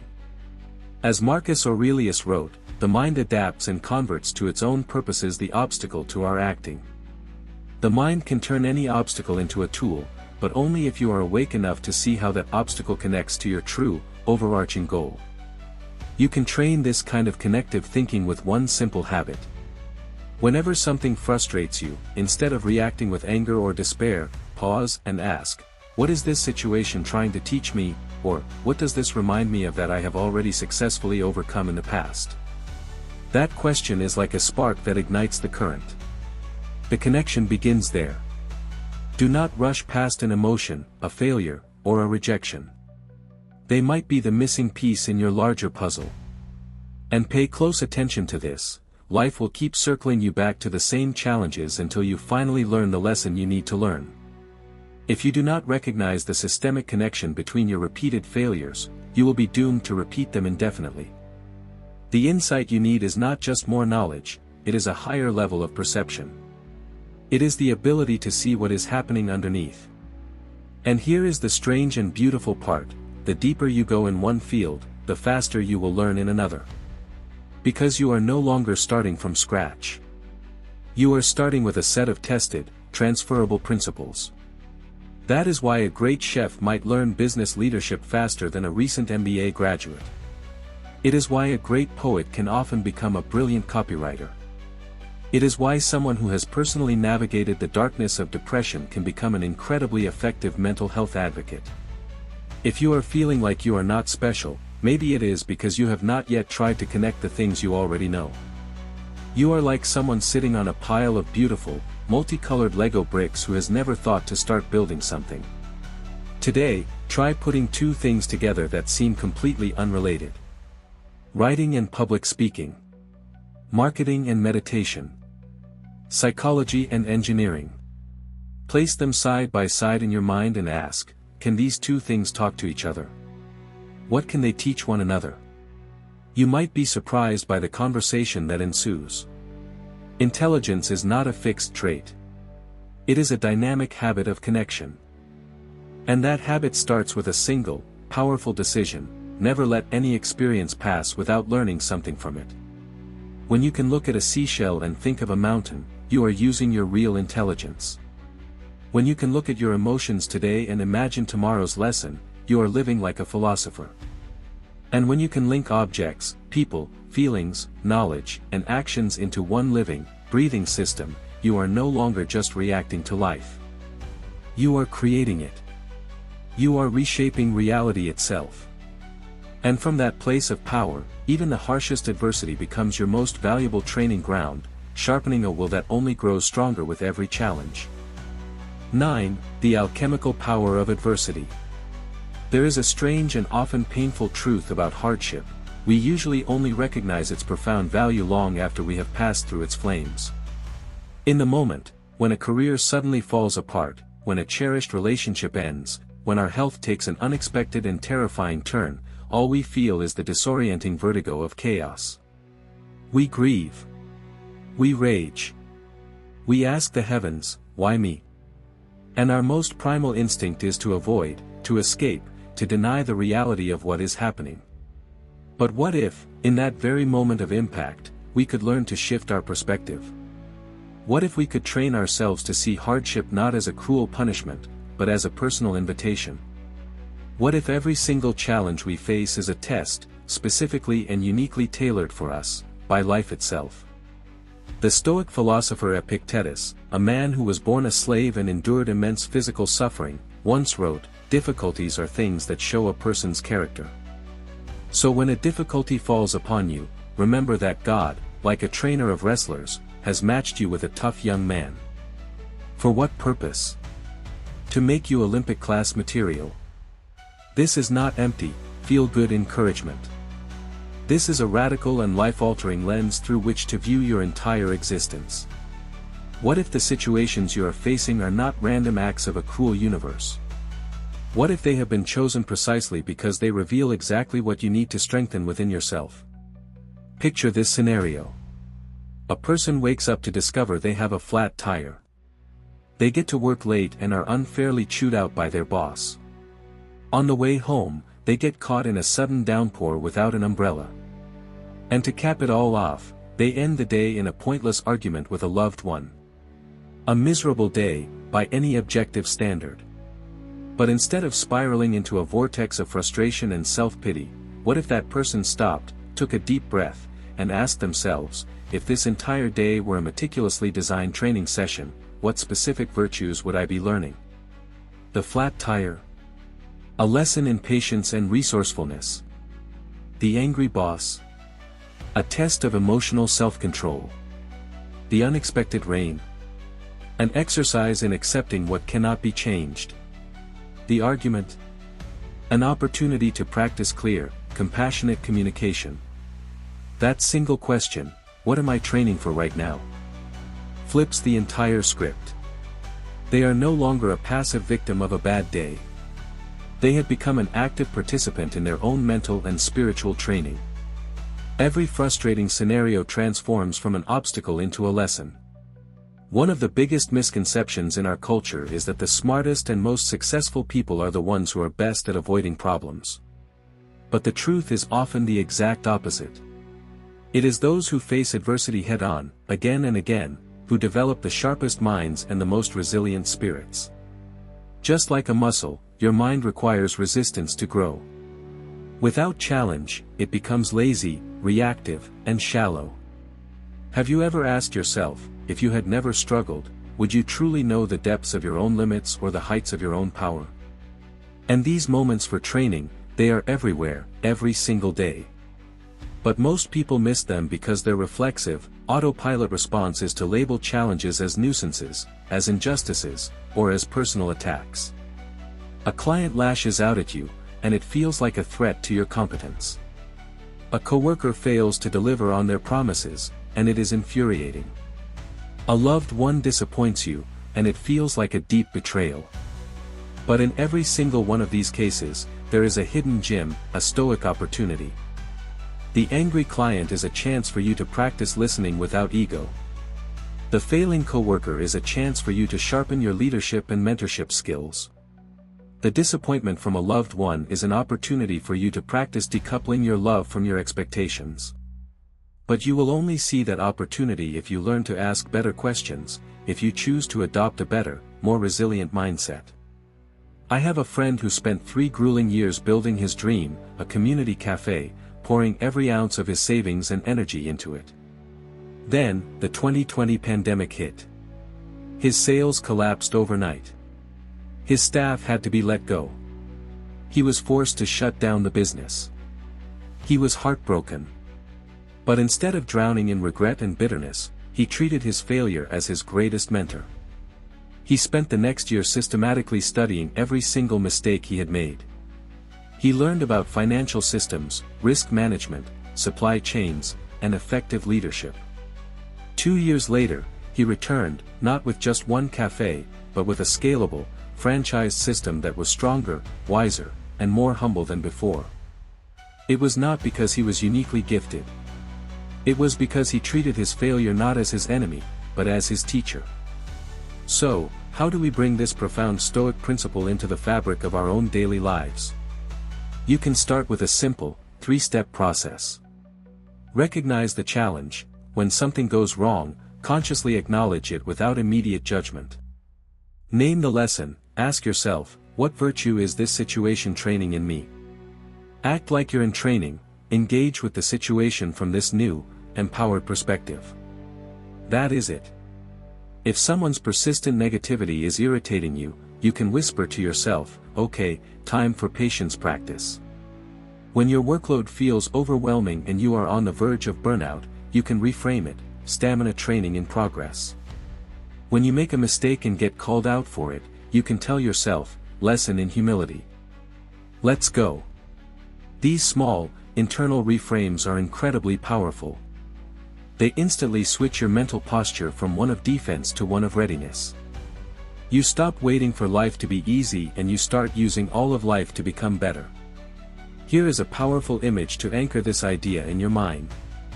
You are a blacksmith, and every challenge you face is the fire and the hammer. If you constantly run from the heat and recoil from the blows, the metal of your mind will remain soft, weak, and easily bent out of shape. But if you learn to embrace the forge, to withstand the heat and the pressure, you will be transformed into a blade, not a blade for war, but a blade for clarity, not to fight others, but to cut through your own confusion. You might be asking, but isn't this just a glorified form of endurance? Am I just supposed to put up with everything and anything? Absolutely not. The Stoics were not passive. They were deliberate. When you cannot change the external world, you train your internal response.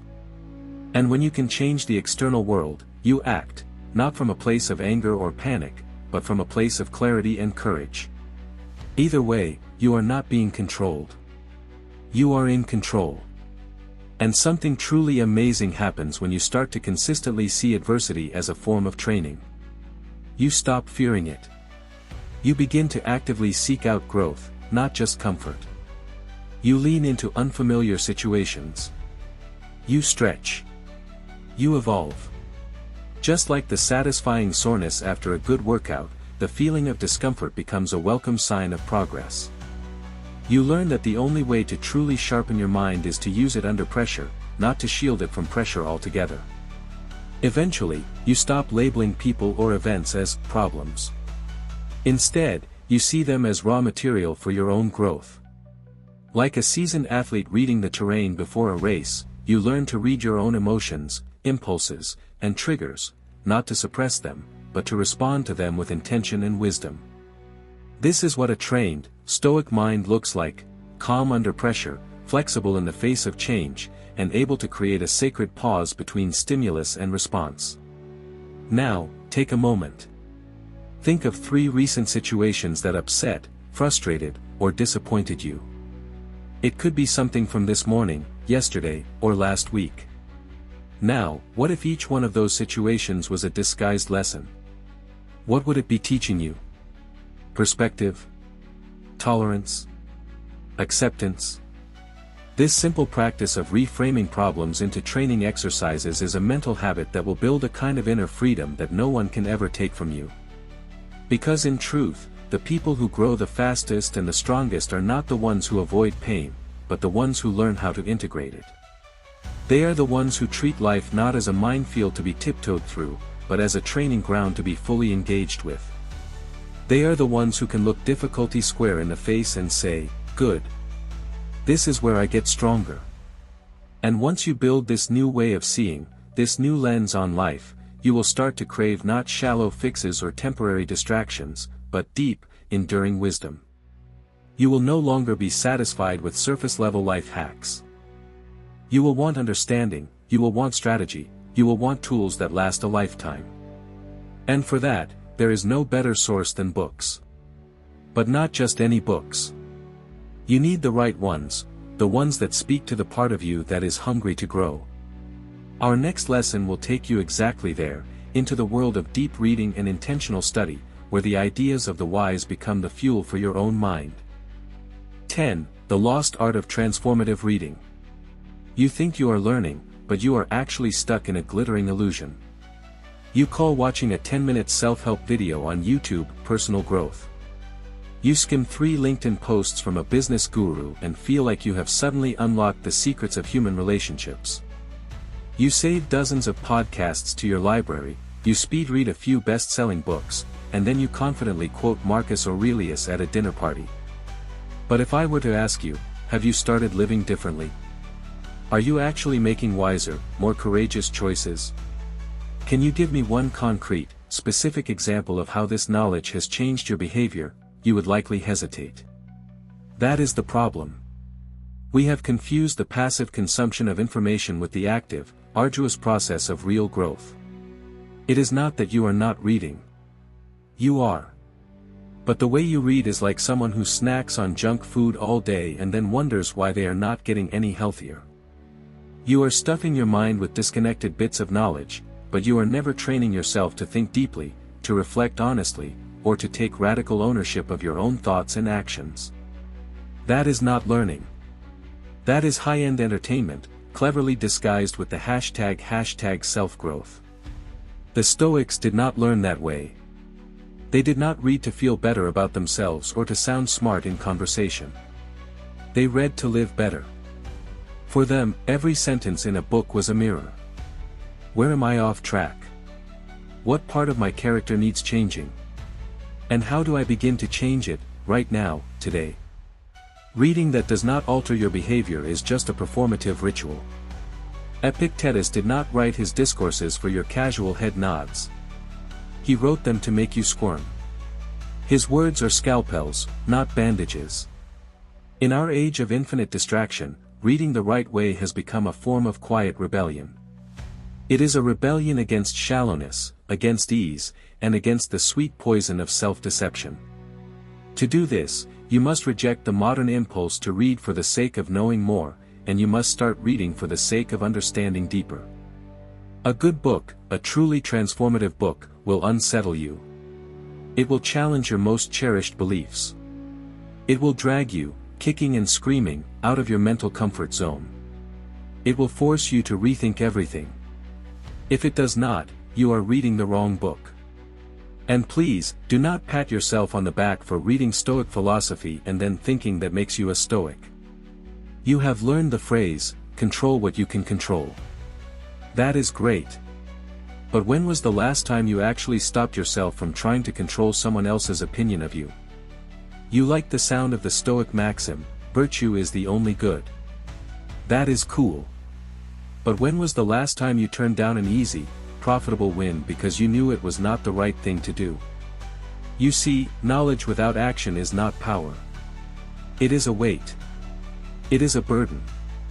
You need a better, more ruthless filter for choosing what you allow into your mind.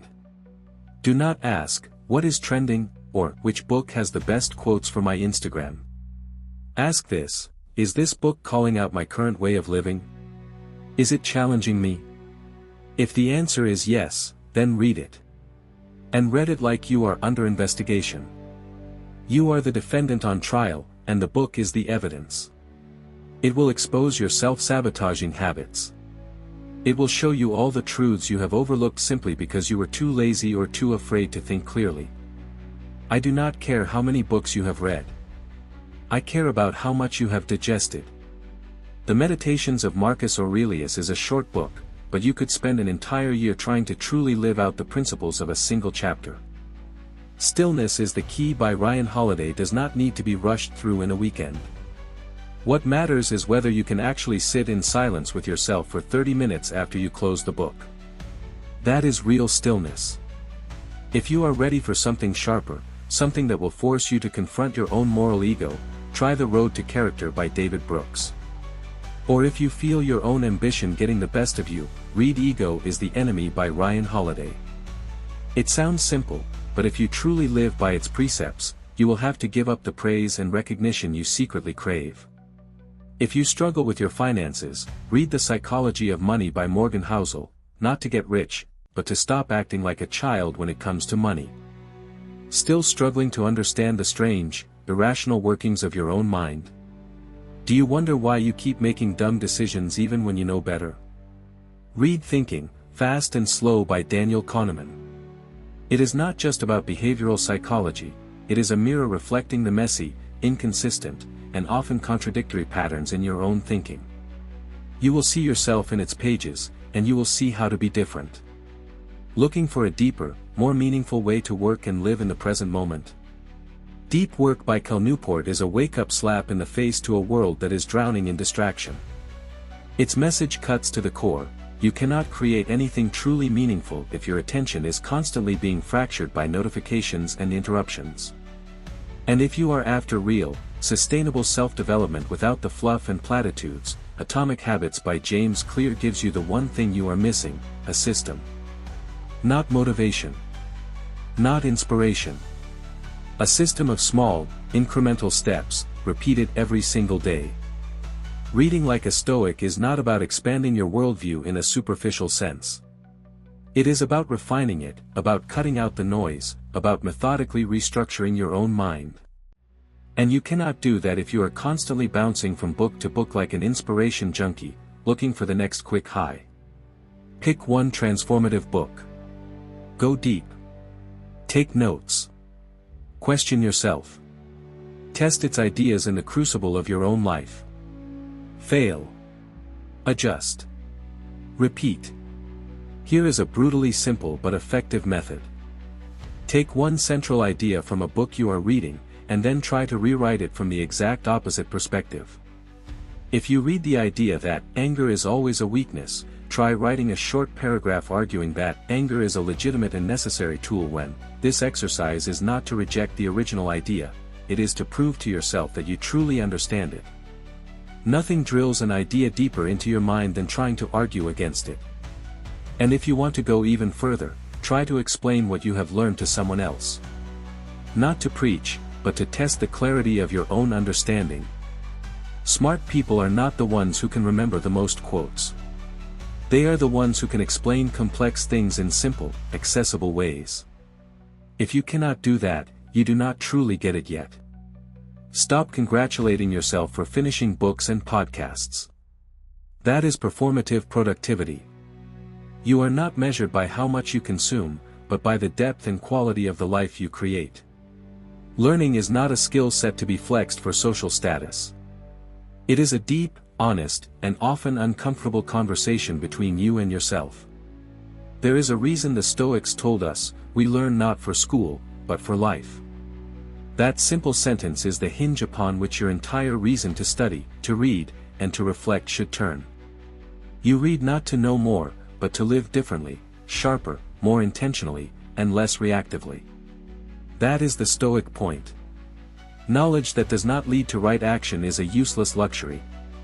So, choose a book that challenges you, not one that is easy, not one that merely confirms your existing biases. Pick one that makes you rethink everything. Read it slowly. Rewrite its ideas. Ask yourself hard questions. Try to live its lessons in the real world. Talk about it with others who will challenge you. Watch what happens. Reflect. Adjust. Repeat. That cycle, if you commit to it, will sharpen your mind more than any tool you are chasing. And when you find yourself reading not to escape from reality, but to face it more squarely, when you feel your mind becoming quieter yet deeper, you will start to crave something else: purposeful stillness. Not isolation, not awkward silence, but an intentional quiet where you can finally, truly hear the thoughts you have been so desperately avoiding. And that is your next lesson. 11. The underrated power of intentional stillness. There is a skill that no school will ever teach you, a capacity that no corporation will ever list on a job description. But without it, you will go through your entire life like someone who is always in a frantic rush, yet always arriving late to their own story. It is the art of stopping. Intentionally. It sounds deceptively simple. But to pause at the right time, not out of exhaustion, not as a means of escape, but because you consciously choose to stop, to observe, to understand, to simply exist with clarity. That is a kind of strength that can only be built from within. The wisest people do not always speak much, but their silence often says more than 1,000 words ever could. In a world that is consumed by the deafening noise of success, advice, goals, deadlines, and the endless, flickering stream of social media, intentional stillness has become a radical act. It has become a luxury. And because it is so rare, it is immeasurably precious. Most people only slow down when they are forced to, when they burn out, when they get rejected, when they fail spectacularly. But the Stoics were different. They did not wait for life to slap them in the face before they decided to sit down. They chose silence before it became a necessity. They did this not because they had nothing to say, but because they were listening.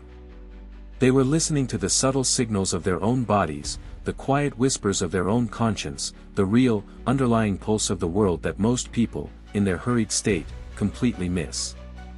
Picture this: you are in a tense, high-stakes meeting. Voices are clashing. Egos are flaring. Words are flying across the table like sharp, unfiltered arrows. You feel the familiar surge of adrenaline, the primal urge to jump in, to defend your position, to win the argument. But instead, you choose to do something different. You choose not to react. You breathe slowly, deeply. You watch the other people in the room. You stay completely silent for 3 whole minutes.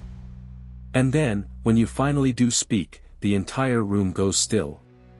Not because you are the boss, not because you have raised your voice, but because you waited until you had something that was truly worth saying. That is the power of intentional silence. Ask yourself, have you ever walked away from a conversation and realized, with a sinking feeling, that you talked too fast, you said too much, and in the end, you communicated nothing of real substance? We feel an almost pathological urge to fill every conversational gap with noise. But wisdom is not about how much you say, it is about how much you can hold back. What we choose not to say often defines our character more clearly than what we do say. Intentional stillness is not about deep meditation in a formal sense. You do not need incense or a special cushion. It can happen in the most mundane moments of your life, while washing the dishes, while waiting at a red light, while staring into the mirror each morning. It is not about a specific time or place, it is about a specific quality of awareness. Are you truly living, or are you just an actor starring in a script that someone else wrote for you? Ask yourself, who is setting the pace of your life? Is it you, or is it the relentless pull of the crowd? A friend once told me that he could not stand doing nothing.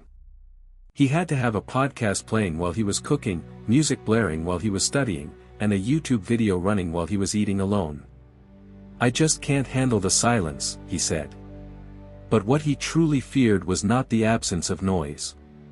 It was the presence of himself. He was afraid of facing the unanswered questions, the unresolved emotions, and the deep-seated anxieties that he had been packing away for years. Silence is the space where the voices we have ignored finally start to speak. Here lies the great paradox: the more you chase intelligence, the more shallow you might become. You cram your mind with an endless stream of knowledge, skills, and life hacks, but you never give yourself the time or the space to digest any of it. Like someone who eats too fast to taste their food, you are consuming without depth. True intelligence requires rest in order to refine itself. Like a swordsmith, you need not just the skill of the hammer, but the intense heat of the forge, the patient time for cooling, and the quiet stillness of observation. Forging, cooling, then forging again. That is the process. I once attended a training for entrepreneurs. The instructor, a seasoned veteran who had successfully led multiple startups, gave a piece of advice that made the whole room laugh at first, but later struck me as profoundly true. He said, if you do not have at least 3 hours of complete, uninterrupted silence a week just to think, you are not working like a leader, you are working like a robot. In a world that glorifies multitasking and constant connectivity, the one who dares to slow down and focus deeply on a single thing will always go further. Stillness is where you hear your deeper thoughts. It is where you ask the questions that truly matter. Is what I am doing right now actually important? Does this align with my core values? Is this activity making me a better person, or is it just making me busier? The answers to these questions will not be found in your Zoom meetings or during your crowded morning scroll. They only appear when you have the courage to turn inward. Try this before you make your next big decision, whether it is changing jobs, ending a relationship, or making a significant investment. Do not ask anyone for advice. Do not Google it. Do not seek out a dozen opinions. Just sit in complete silence and ask yourself, do I really need this? What happens if I do not do this? And if I do, can I live with all the potential consequences? These questions, when asked in stillness, have a way of cutting through our most elaborate excuses and rationalizations. And do not mistake stillness for isolation. In fact, it is often the people who are most comfortable being alone in silence who are able to connect most deeply and authentically when they are with others. They do not speak to fill the empty space. They speak when they have something that matters. They do not need noise to prove that they exist. Their presence is felt in their quiet, grounded calm. And that is what earns genuine respect.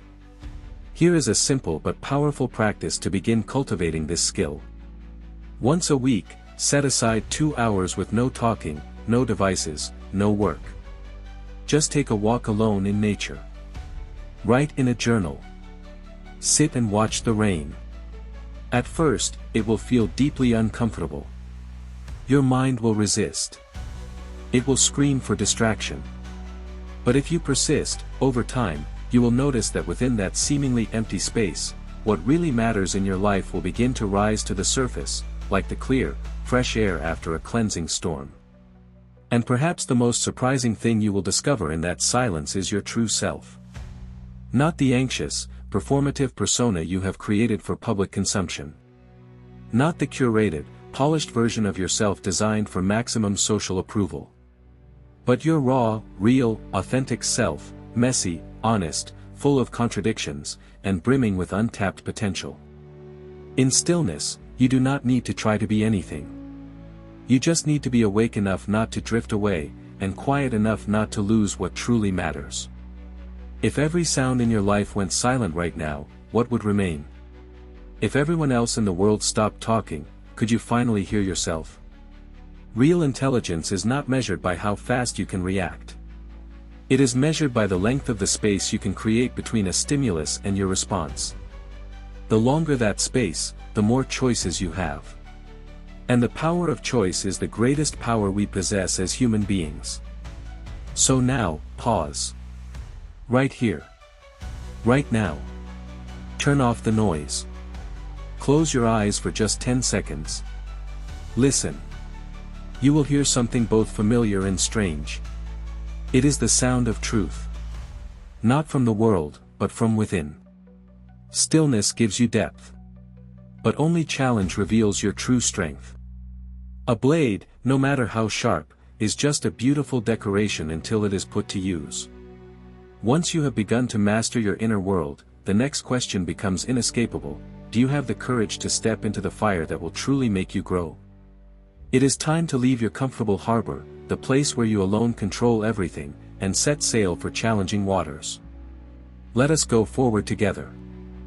12. The necessity of meaningful challenge. There is an overlooked and uncomfortable truth about wisdom: much of what we call our strengths are really just highly conditioned reflexes, honed and perfected within the safe, predictable confines of our familiar environments. You believe you are articulate because you are used to having easy conversations with people who already agree with you. You think you are efficient because your daily tasks are predictable and repetitive. You pride yourself on making quick decisions because the situations you face never truly change. You take pride in your abilities, completely unaware that they only shine within a carefully constructed fishbowl that has been tailor-made for you. But if you have only ever swum in a still, quiet pond, your speed does not mean much. The goal is not to become a better, faster swimmer in that same old pond. The goal is to be thrown into the unpredictable, turbulent ocean. Every living creature, including us, instinctively seeks comfort and, once it is found, strives to stay there. That is how the brain is designed to conserve energy, by reducing surprises and automating behavior. But that very same energy-saving instinct, if left unchecked, will slowly and silently kill your adaptability, your mental resilience, and your depth of thought. Worse yet, it creates a dangerous, seductive illusion, the illusion that everything is fine. But that fine is not peace. It is stagnation, dressed in the comfortable disguise of stability. And you will not realize it until life, as it inevitably does, slaps you hard in the face. So, if you truly want to sharpen your mind, your judgment, and your character, you cannot just sit back and passively consume more books or podcasts. You have to do something that feels, at first, completely irrational. You have to intentionally push yourself into discomfort. Not by manufacturing pointless drama just to feel alive, but by deliberately placing yourself in situations and environments that force you to think, act, and react differently. You must seek out environments that demand you re-examine your entire self through a completely new and unforgiving lens. This challenge does not have to be a monumental, life-altering event. It could mean joining a project team at work where you are, by far, the least experienced person in the room. It could mean starting to learn a skill that you have always told yourself wasn't for you. It could mean initiating the hard, uncomfortable conversations you have been avoiding, with your boss, with your parents, or with yourself. It could mean actively asking for brutally honest feedback from the very people you usually try to avoid confronting. These moments will feel uncomfortable. Your ego will scream in protest.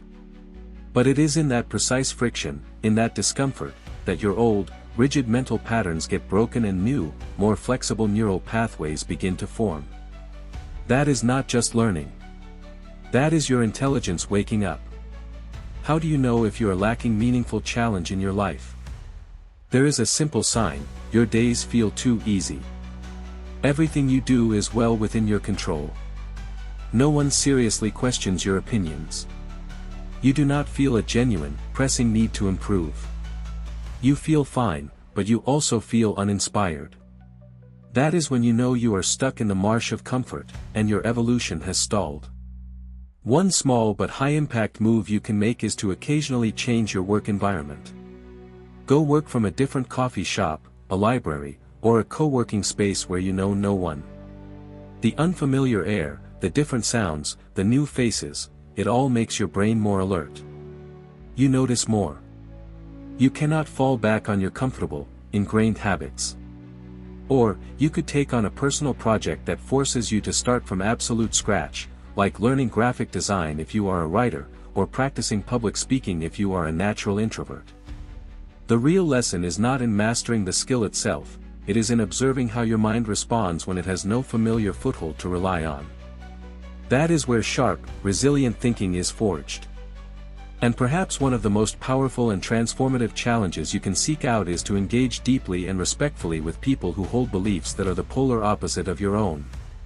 Not to win an argument, not to convert them, but simply to understand. Why do they see the world so differently? What experiences, what values, what fears have led them to respond to the same issues in completely opposite ways? Engaging with opposing viewpoints is like looking at yourself in a mirror under a different, harsher light. You notice shadows you have never seen before, cracks in your own logic that you have always ignored. You do not have to agree with them, but facing their perspectives will force you to either rewire your own logic or, at the very least, to solidify and deepen the reasons why you believe what you do. That is the kind of mental clarity that the Stoics were always striving for. Challenging environments are not always external. Sometimes, the most potent challenge is facing what you have been avoiding inside yourself. Have you ever asked your boss, in a calm and open manner, where am I falling short? What is the one thing I could improve that would make the biggest difference? Have you ever asked a close, trusted friend, which one of my traits is the most exhausting for others to be around? Have you ever seriously questioned the life assumptions you have clung to for decades? These are not easy questions to ask, but they have the power to shift your inner world from one of comfortable illusion to one of cutting-edge growth. Stay in a challenging environment long enough, and something remarkable begins to happen. Your brain stops fleeing from the discomfort and starts adapting to it. You stop fearing the unknown and you start getting curious about it. You stop avoiding people who are better than you and you start actively seeking them out as mentors. You stop worrying about how you are being judged and you start focusing exclusively on what you are learning. Your intelligence stops being a defensive mechanism and becomes a tool for growth. Here is a quiet paradox: the deeper you go into challenge, the calmer you become.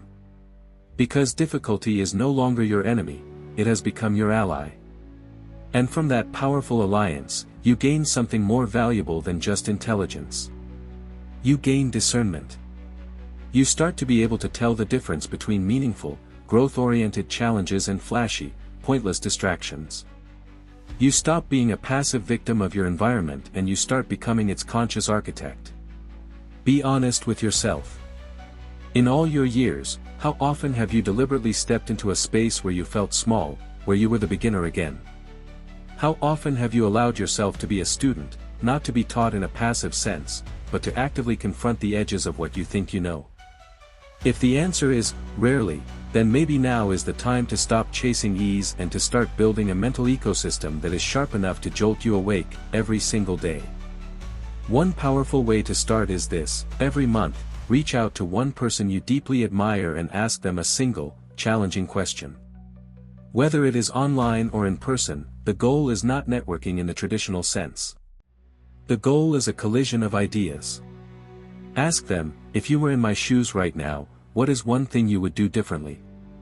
Then, brace yourself for the honest feedback that will illuminate the blind spots you never knew you had. Creating a challenge for yourself does not mean turning your life into a constant battlefield. It means willingly stepping into the fog, the space where things are not certain, where they are not safe, but where they are also not limited. And it is in that fog that you begin to ask the questions you have never dared to ask before. Whose standards am I actually living by? What am I truly afraid to lose?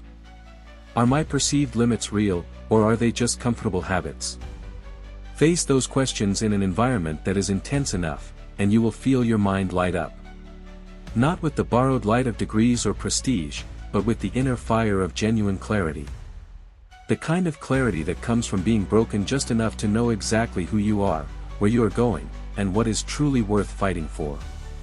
And when you have lived like that, you will not need an escape when real-life pressure comes, because you will have already learned how to design the kind of pressure that hones you, like a bladesmith sharpening a piece of steel. At that point, clarity is not a trophy you win, it is your default state of being. You no longer fear the hard times, because you have already been training in them.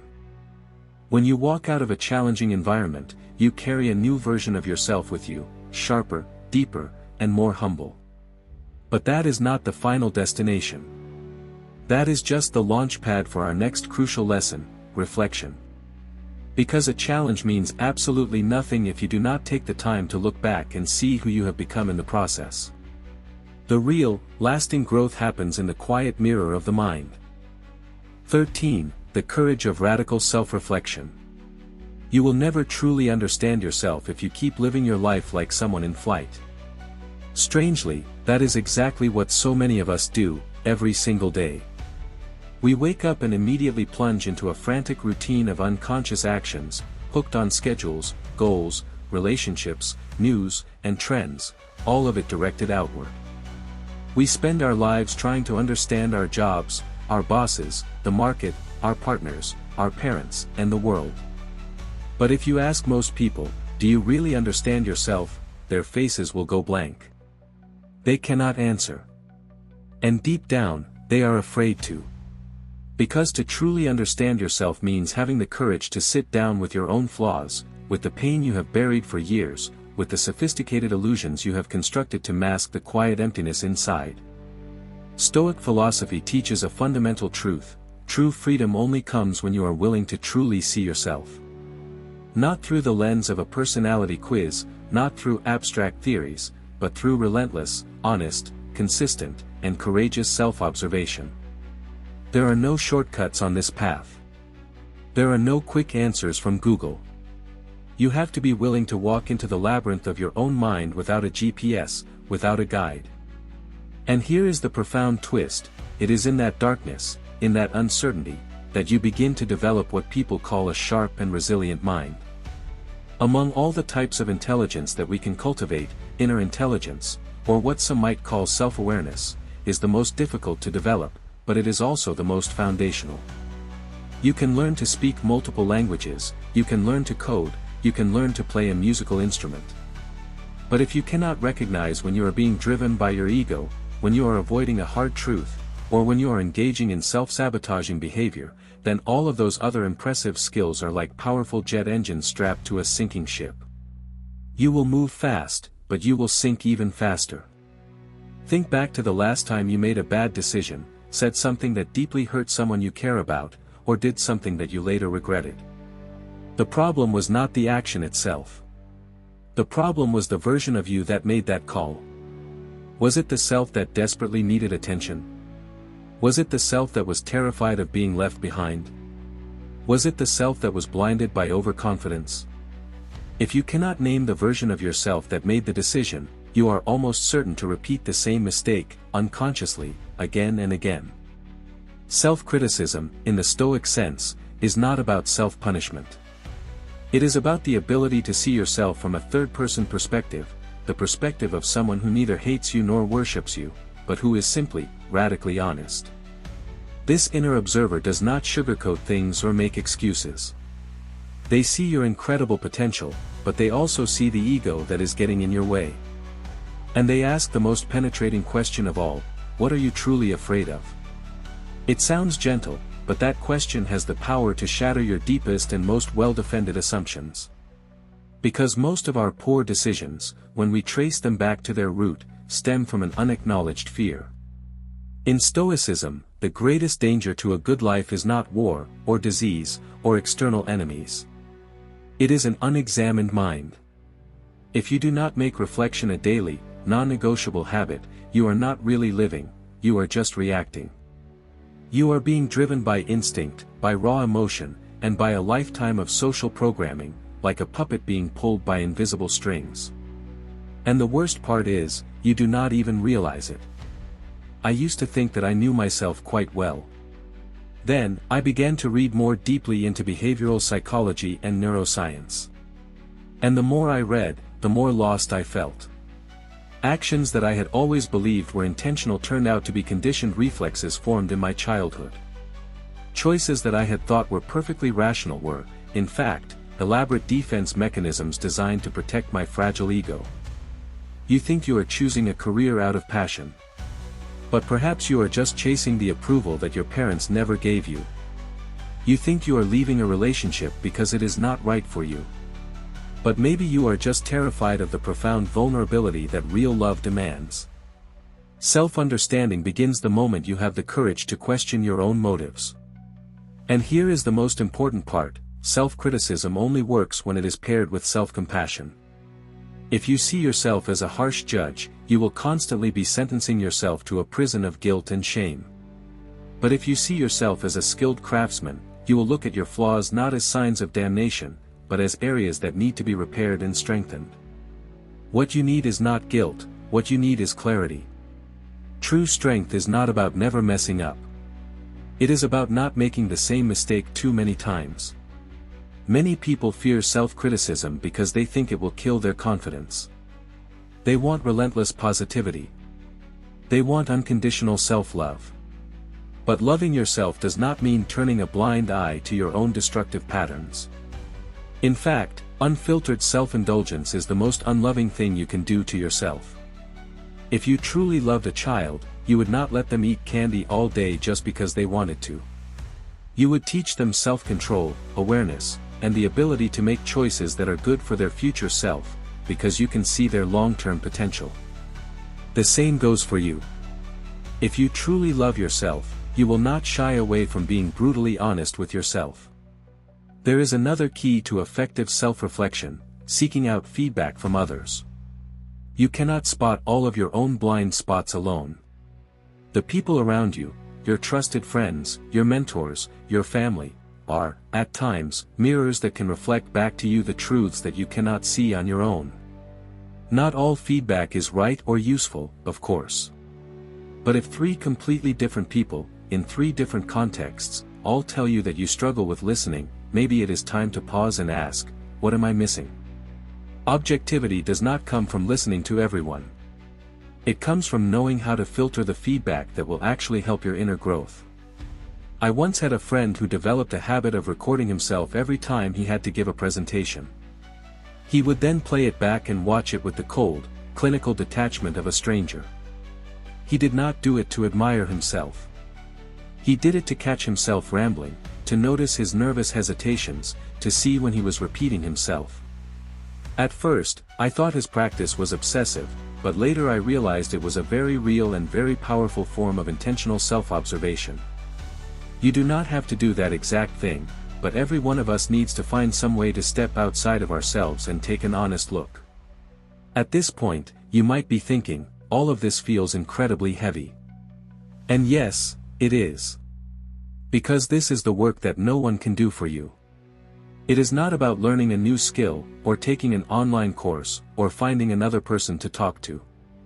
It is about you, sitting quietly with yourself, and having the one conversation that most people spend their entire lives desperately avoiding. No sugarcoating. No dodging. A truly mature and effective person is not someone who has the most resources. It is someone who knows exactly where they are, why they are there, and what it will take to move forward. So, here is the real question for you: can you sit alone with yourself? With no phone, no conversation, no music, just you, with you. How long has it been since you have done that? How long have you been avoiding that intimate encounter by distracting yourself with work, with entertainment, with drama, and even with an endless stream of self-help books? The Stoics teach that the strongest person is the one who can sit alone in a room and not be afraid of their own thoughts. Because once you can truly face yourself, there is nothing in the outside world that can permanently shake you. But knowing yourself is not enough. Once you become quiet enough to hear the whisper of your own inner voice, another question will inevitably arise: so, what will you live by? Without the noise of the crowd, without the pull of external validation, you will need something steady to guide you. Not just goals, not just ambitions, but principles.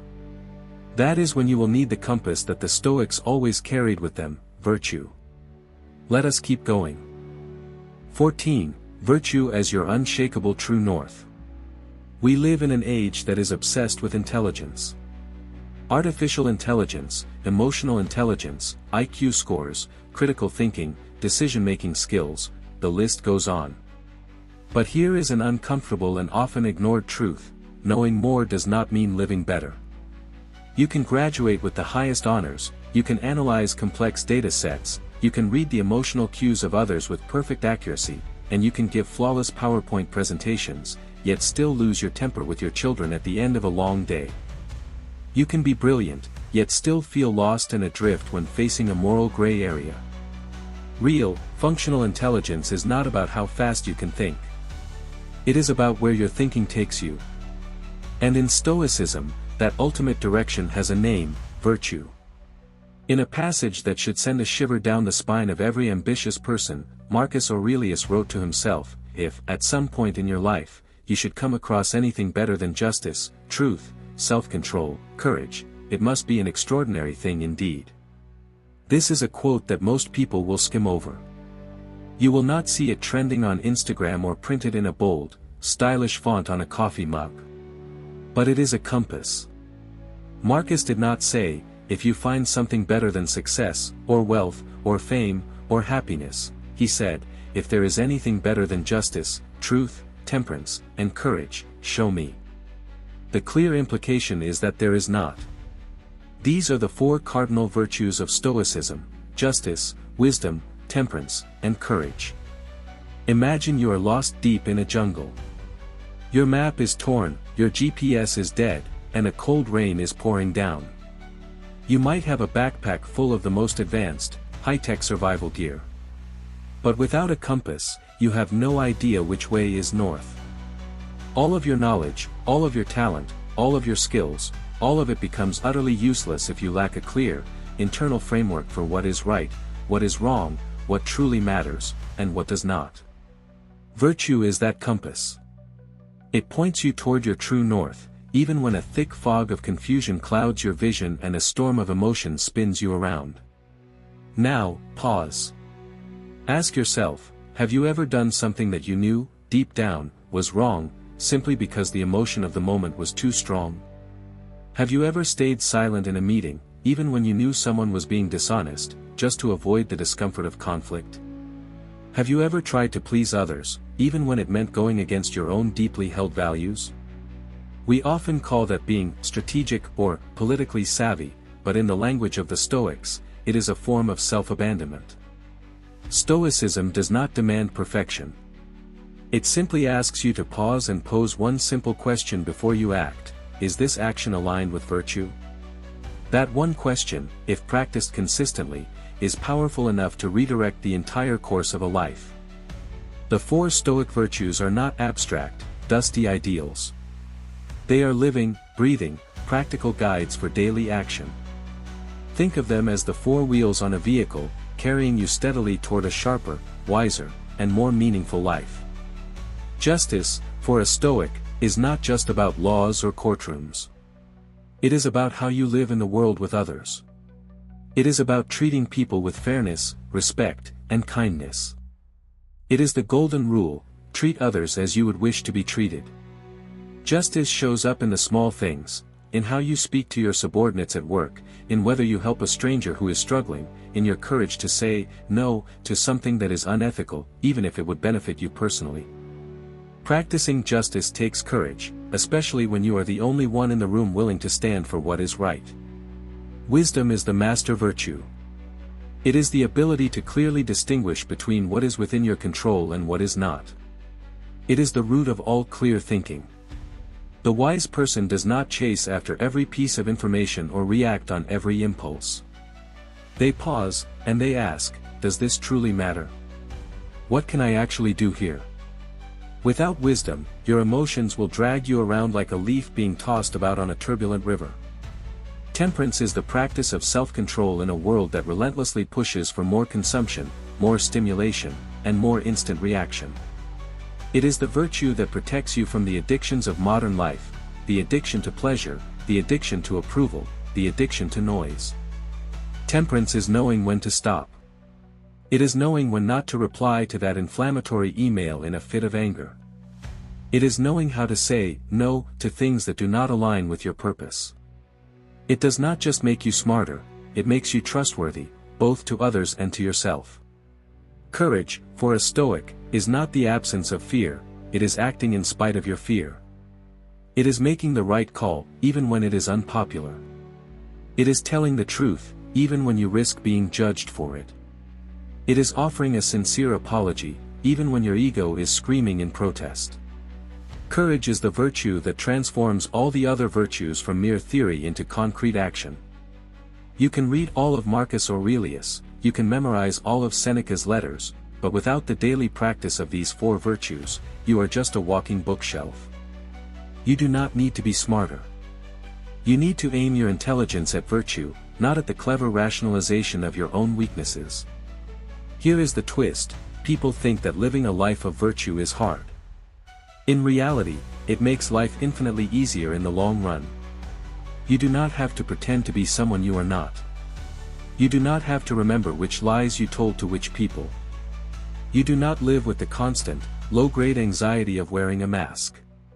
When virtue is your center, you are liberated from the exhausting trap of performing for others. So, how do you begin to use virtue as your daily compass? You do not need grand rituals or public declarations. You just need to create a small pause for a few seconds before your important actions, and ask: does this action align with justice and fairness? Is it temperate, or is it indulgent and excessive? Is it guided by wisdom, or by a raw, unexamined impulse? Does it require courage that I am currently avoiding? You will not always get it right. But the simple act of asking is, in itself, a form of awareness. It breaks the autopilot. It begins to steer you in a new direction. There will be days when you get tired of trying to be the good one. You will want to let go, to go along with the crowd, to be like everyone else. In those moments, remember this: virtue is not about seeking the praise of others, it is about earning your own self-respect.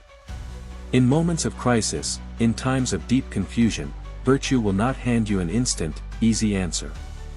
But it will give you an axis to rotate around. When everything else in your life is spinning out of control, you can remain centered, because you know which way is north.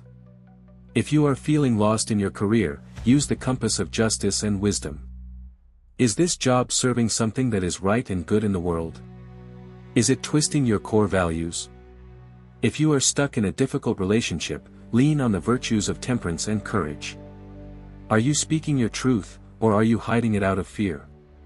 Before you make a major decision, pause and ask not, what is easy, or what is convenient, but what is right. No matter where you are in your life, struggling in your 20s, burned out in your 30s, disillusioned in your 40s, virtue is always a place you can return to. A person who uses virtue as their compass is never completely and hopelessly lost. They may drift, they may get blown off course, but they always know which way home is. And if your mind still feels like a storm, stop. Do not rush to do something just to feel better. Be still. Think. Ask yourself, what am I truly living for? Does my current direction align with the person I want to become? If the answer is not clear, then it is time to return to the compass of virtue. Do not wait for the crisis.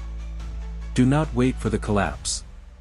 Practice now, in the small things, your words, your choices, your reactions. Once virtue becomes a habit, you will not have to ask so many questions.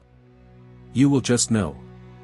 Like an old sailor who can read the subtle shifts in the wind long before the storm hits. It is a quiet, sharp, and unshakable kind of wisdom. Even then, even when your compass is true, you will still face moments when life hits you from all sides, when your emotions rise like a flash flood and you barely have time to think. That is when you will see it most clearly. Understanding the right thing to do is one thing, but remaining calm enough to actually do it is another thing entirely. That is when you will need something deeper still, the ability to separate from your emotions without becoming numb. A final, powerful lesson awaits. Keep going. 15. The graceful art of emotional detachment. Have you ever walked away from a conversation and asked yourself, with a sense of bewilderment, was that really me speaking? Or was it a younger, more wounded version of me, still nursing old hurts and reacting to ghosts from the past? Here is a hard and humbling truth: in most of our daily interactions, people are not actually responding to us. They are reacting to a version of us that has been distorted by whatever emotional fog we happen to be stuck in at that moment, the anger we have not processed, the fear we have not faced, the pain we never even admitted was there. Our emotions are like a fine layer of dust on a mirror. They distort the reflection. They blur reality. And if we never learn how to wipe the glass clean, we end up living in a world that is shaped more by our own reactions than by the truth of what is actually happening. Emotional detachment does not mean being cold, aloof, or uncaring. It is a form of disciplined love.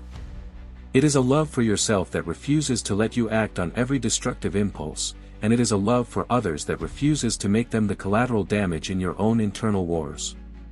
In a world that is obsessed with being authentic, we often forget a crucial distinction: not everything that rises up within us is worthy of immediate expression. Some truths come from low places in our psyche, they are raw, reactive, and unprocessed. Other truths come from higher ground, they have been filtered through the clarifying lens of awareness, wisdom, and conscious choice. The first kind of authenticity is honest. The second kind is wise. A middle-aged woman once told me a story about her marriage, which was slowly falling apart. "I know he doesn't mean to hurt me," she said, her voice trembling, "but I still feel so wounded every time he withdraws from me." I asked her, "Have you ever tried just letting that feeling of hurt pass through you, without immediately responding to it?" She paused for a long time. "No," she finally admitted. "I always say something. I lash out. I accuse." The truth is, our most intense emotional reactions are often just desperate, clumsy attempts to feel like we are in control, when in fact, it is in those very moments that we are the most controlled by biological impulses and psychological patterns that we do not fully understand. No one ever told us this growing up, but it is true. Emotions are biological signals, they are not permanent truths. You can feel sad without believing that you are a broken person. You can feel angry without acting in a cruel way. But if you let your emotions directly drive your behavior, without creating a pause for reflection, you will inevitably act from your wounds, not from your wisdom. It is like driving a car through a thick, dense fog. You do not slam on the accelerator. You slow down. You turn on your fog lights. You grip the wheel firmly and stay steady, even if your visibility is low. That is emotional detachment. It is not an escape from reality, it is the practice of maintaining clarity under pressure. When you feel anger rising within you, what you need is not an outlet, what you need is distance. Just 30 seconds can change everything. Step outside. Run your hands under cold water. Sit on a bench and focus on the feeling of your feet on the ground. These small, simple acts, when practiced consistently, can save your relationships, protect your integrity, and keep you from making decisions that you will spend years wishing you could take back. Ordinary people say, "I can't take it anymore." People who are practicing self-mastery say, "I can feel the storm, but I will not let it steer me." The Bible says it best, "A fool gives full vent to his spirit, but a wise man quietly holds it back." The foolish person explodes. The wise person holds their response, not because they are weak, but because they know that some battles are won with strategic silence, not with blind fury. Detachment is not about being fake or inauthentic. It is about being honest at a higher, more conscious level. You no longer need to hide your sadness beneath a mask of sarcasm, or your fear behind a wall of rage. You learn to see the emotion for what it is. You name it. This is fear. This is shame. This is disappointment. And then, from that place of clarity, you choose your response. You act not from a knee-jerk reflex, but from a considered reflection. There will be days when you feel emotionally fragile. A look from a stranger, a certain tone of voice, a single careless word, it will sting more than it should. That does not make you weak, it makes you alive and human. But sensitivity without boundaries is a recipe for emotional burnout. You cannot absorb all the chaos and negativity of the world and still expect to remain grounded. Emotional detachment is your filter. It is your firewall. It is the password you set on the door to your inner home. Anyone can knock, but not everyone gets to come in. Here is the beautiful part of this practice. The more you learn to detach from your own emotional reactions, the more clearly you will begin to see other people. You will start to recognize when someone else is speaking from their own pain, not from a malicious intention to hurt you. And you will stop taking it so personally. You will stop trying to fight every wave that comes your way. You will begin to notice, they are not trying to hurt me, they are trying to survive something inside of them that I cannot see. And just like that, with that single shift in perspective, your world will begin to soften. Not because people have become nicer, but because you have stopped bleeding from every little scratch. You will also learn this, in moments of intense emotional activation, there is always a flicker of space. A microsecond between the trigger and the outburst. A quiet crack in the wall of your reactivity. If you are mindful enough, if you are quick enough, you can slip through that crack and choose a different path. Emotions are never the end of the story. They are doors. But they only open in silence. Do not try to eliminate your emotions. Just stop believing that they are always telling you the absolute truth. Emotions are like fire alarms. They are designed to go off automatically. But just because the alarm is ringing does not mean there is a 5-alarm fire. You have to pause, assess the situation, and then decide how to respond. Ask questions. Challenge your assumptions. Do not let your feelings run the show. And when you feel overwhelmed, stand up. Move your body. Ask yourself one simple question: what is driving me right now? Do not rush to answer. Let the question echo in the silence. Sometimes, that awareness alone is enough to dissolve the illusion. We live in an age of emotional amplification. Social media algorithms reward outrage. Hot takes and strong opinions are the currency of the realm. Everyone is reacting. Very few people are reflecting. In a world like that, to practice emotional detachment is nothing short of a quiet, graceful rebellion. A rebellion that begins not with shouting, but with breathing. You do not need to prove anything with volume. Sometimes, the deepest and most profound form of power is restraint. Emotional detachment is not the absence of feeling. It is the presence of inner order. It is choosing when and how to feel, so that no one and nothing else can make that choice for you. If you have ever said something you regret, if you have ever acted out of pain, if you have ever let your emotions lead you somewhere dark, congratulations. You are human. But now, you are waking up. And that awakening is the first, most crucial step toward freedom. Let that be your daily practice. Every time you pause instead of snapping, every time you reflect instead of reacting, every time you choose inner peace over the fleeting satisfaction of your ego, you are reclaiming your mind. You are no longer letting the tides of life pull you under. You are learning to surf. And no one can ever take that power away from you. We have just explored 15 Stoic lessons together.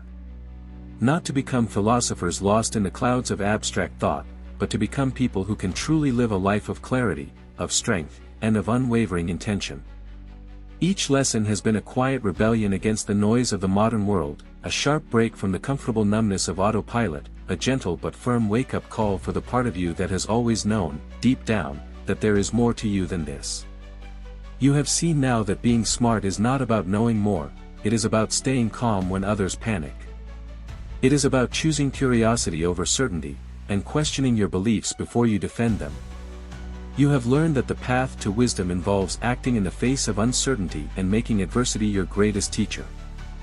You have learned to listen more deeply, not just with your ears, but with all of your senses, and to see the hidden connections that weave the fabric of your life together. You are beginning to understand that to live a sharp and intelligent life means to live with discipline. You cannot let your emotions run wild and still expect your life to move in the right direction. You have realized that solitude can be a gift, not a punishment, and that the right kind of pressure can shape you into someone stronger than you ever imagined. You have seen that self-criticism is not a weakness, it is a profound form of self-respect. And most of all, you now have a compass. You have seen that virtue, not success, not wealth, not fame, is your true north. You know that true strength is the ability to feel a powerful surge of emotion and still choose your response, to stand still in the storm instead of flailing, to stay awake when it would be so much easier to give in and fall asleep. If something inside you has been stirred by this journey, even just a flicker of recognition, hold on to it. Perhaps it was a truth you have been avoiding, or a question you have never before dared to ask yourself. Write it down. Acknowledge it. Let it be the seed of a new beginning. Your story is what matters most. What lesson resonated with you the most deeply? What is one small, courageous action you will take this week to live with more clarity and purpose? Share your thoughts in the comments below. Your journey, your insight, might be the very thing someone else needs to read today to begin their own.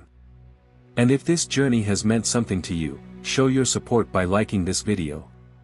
It tells us that this message matters.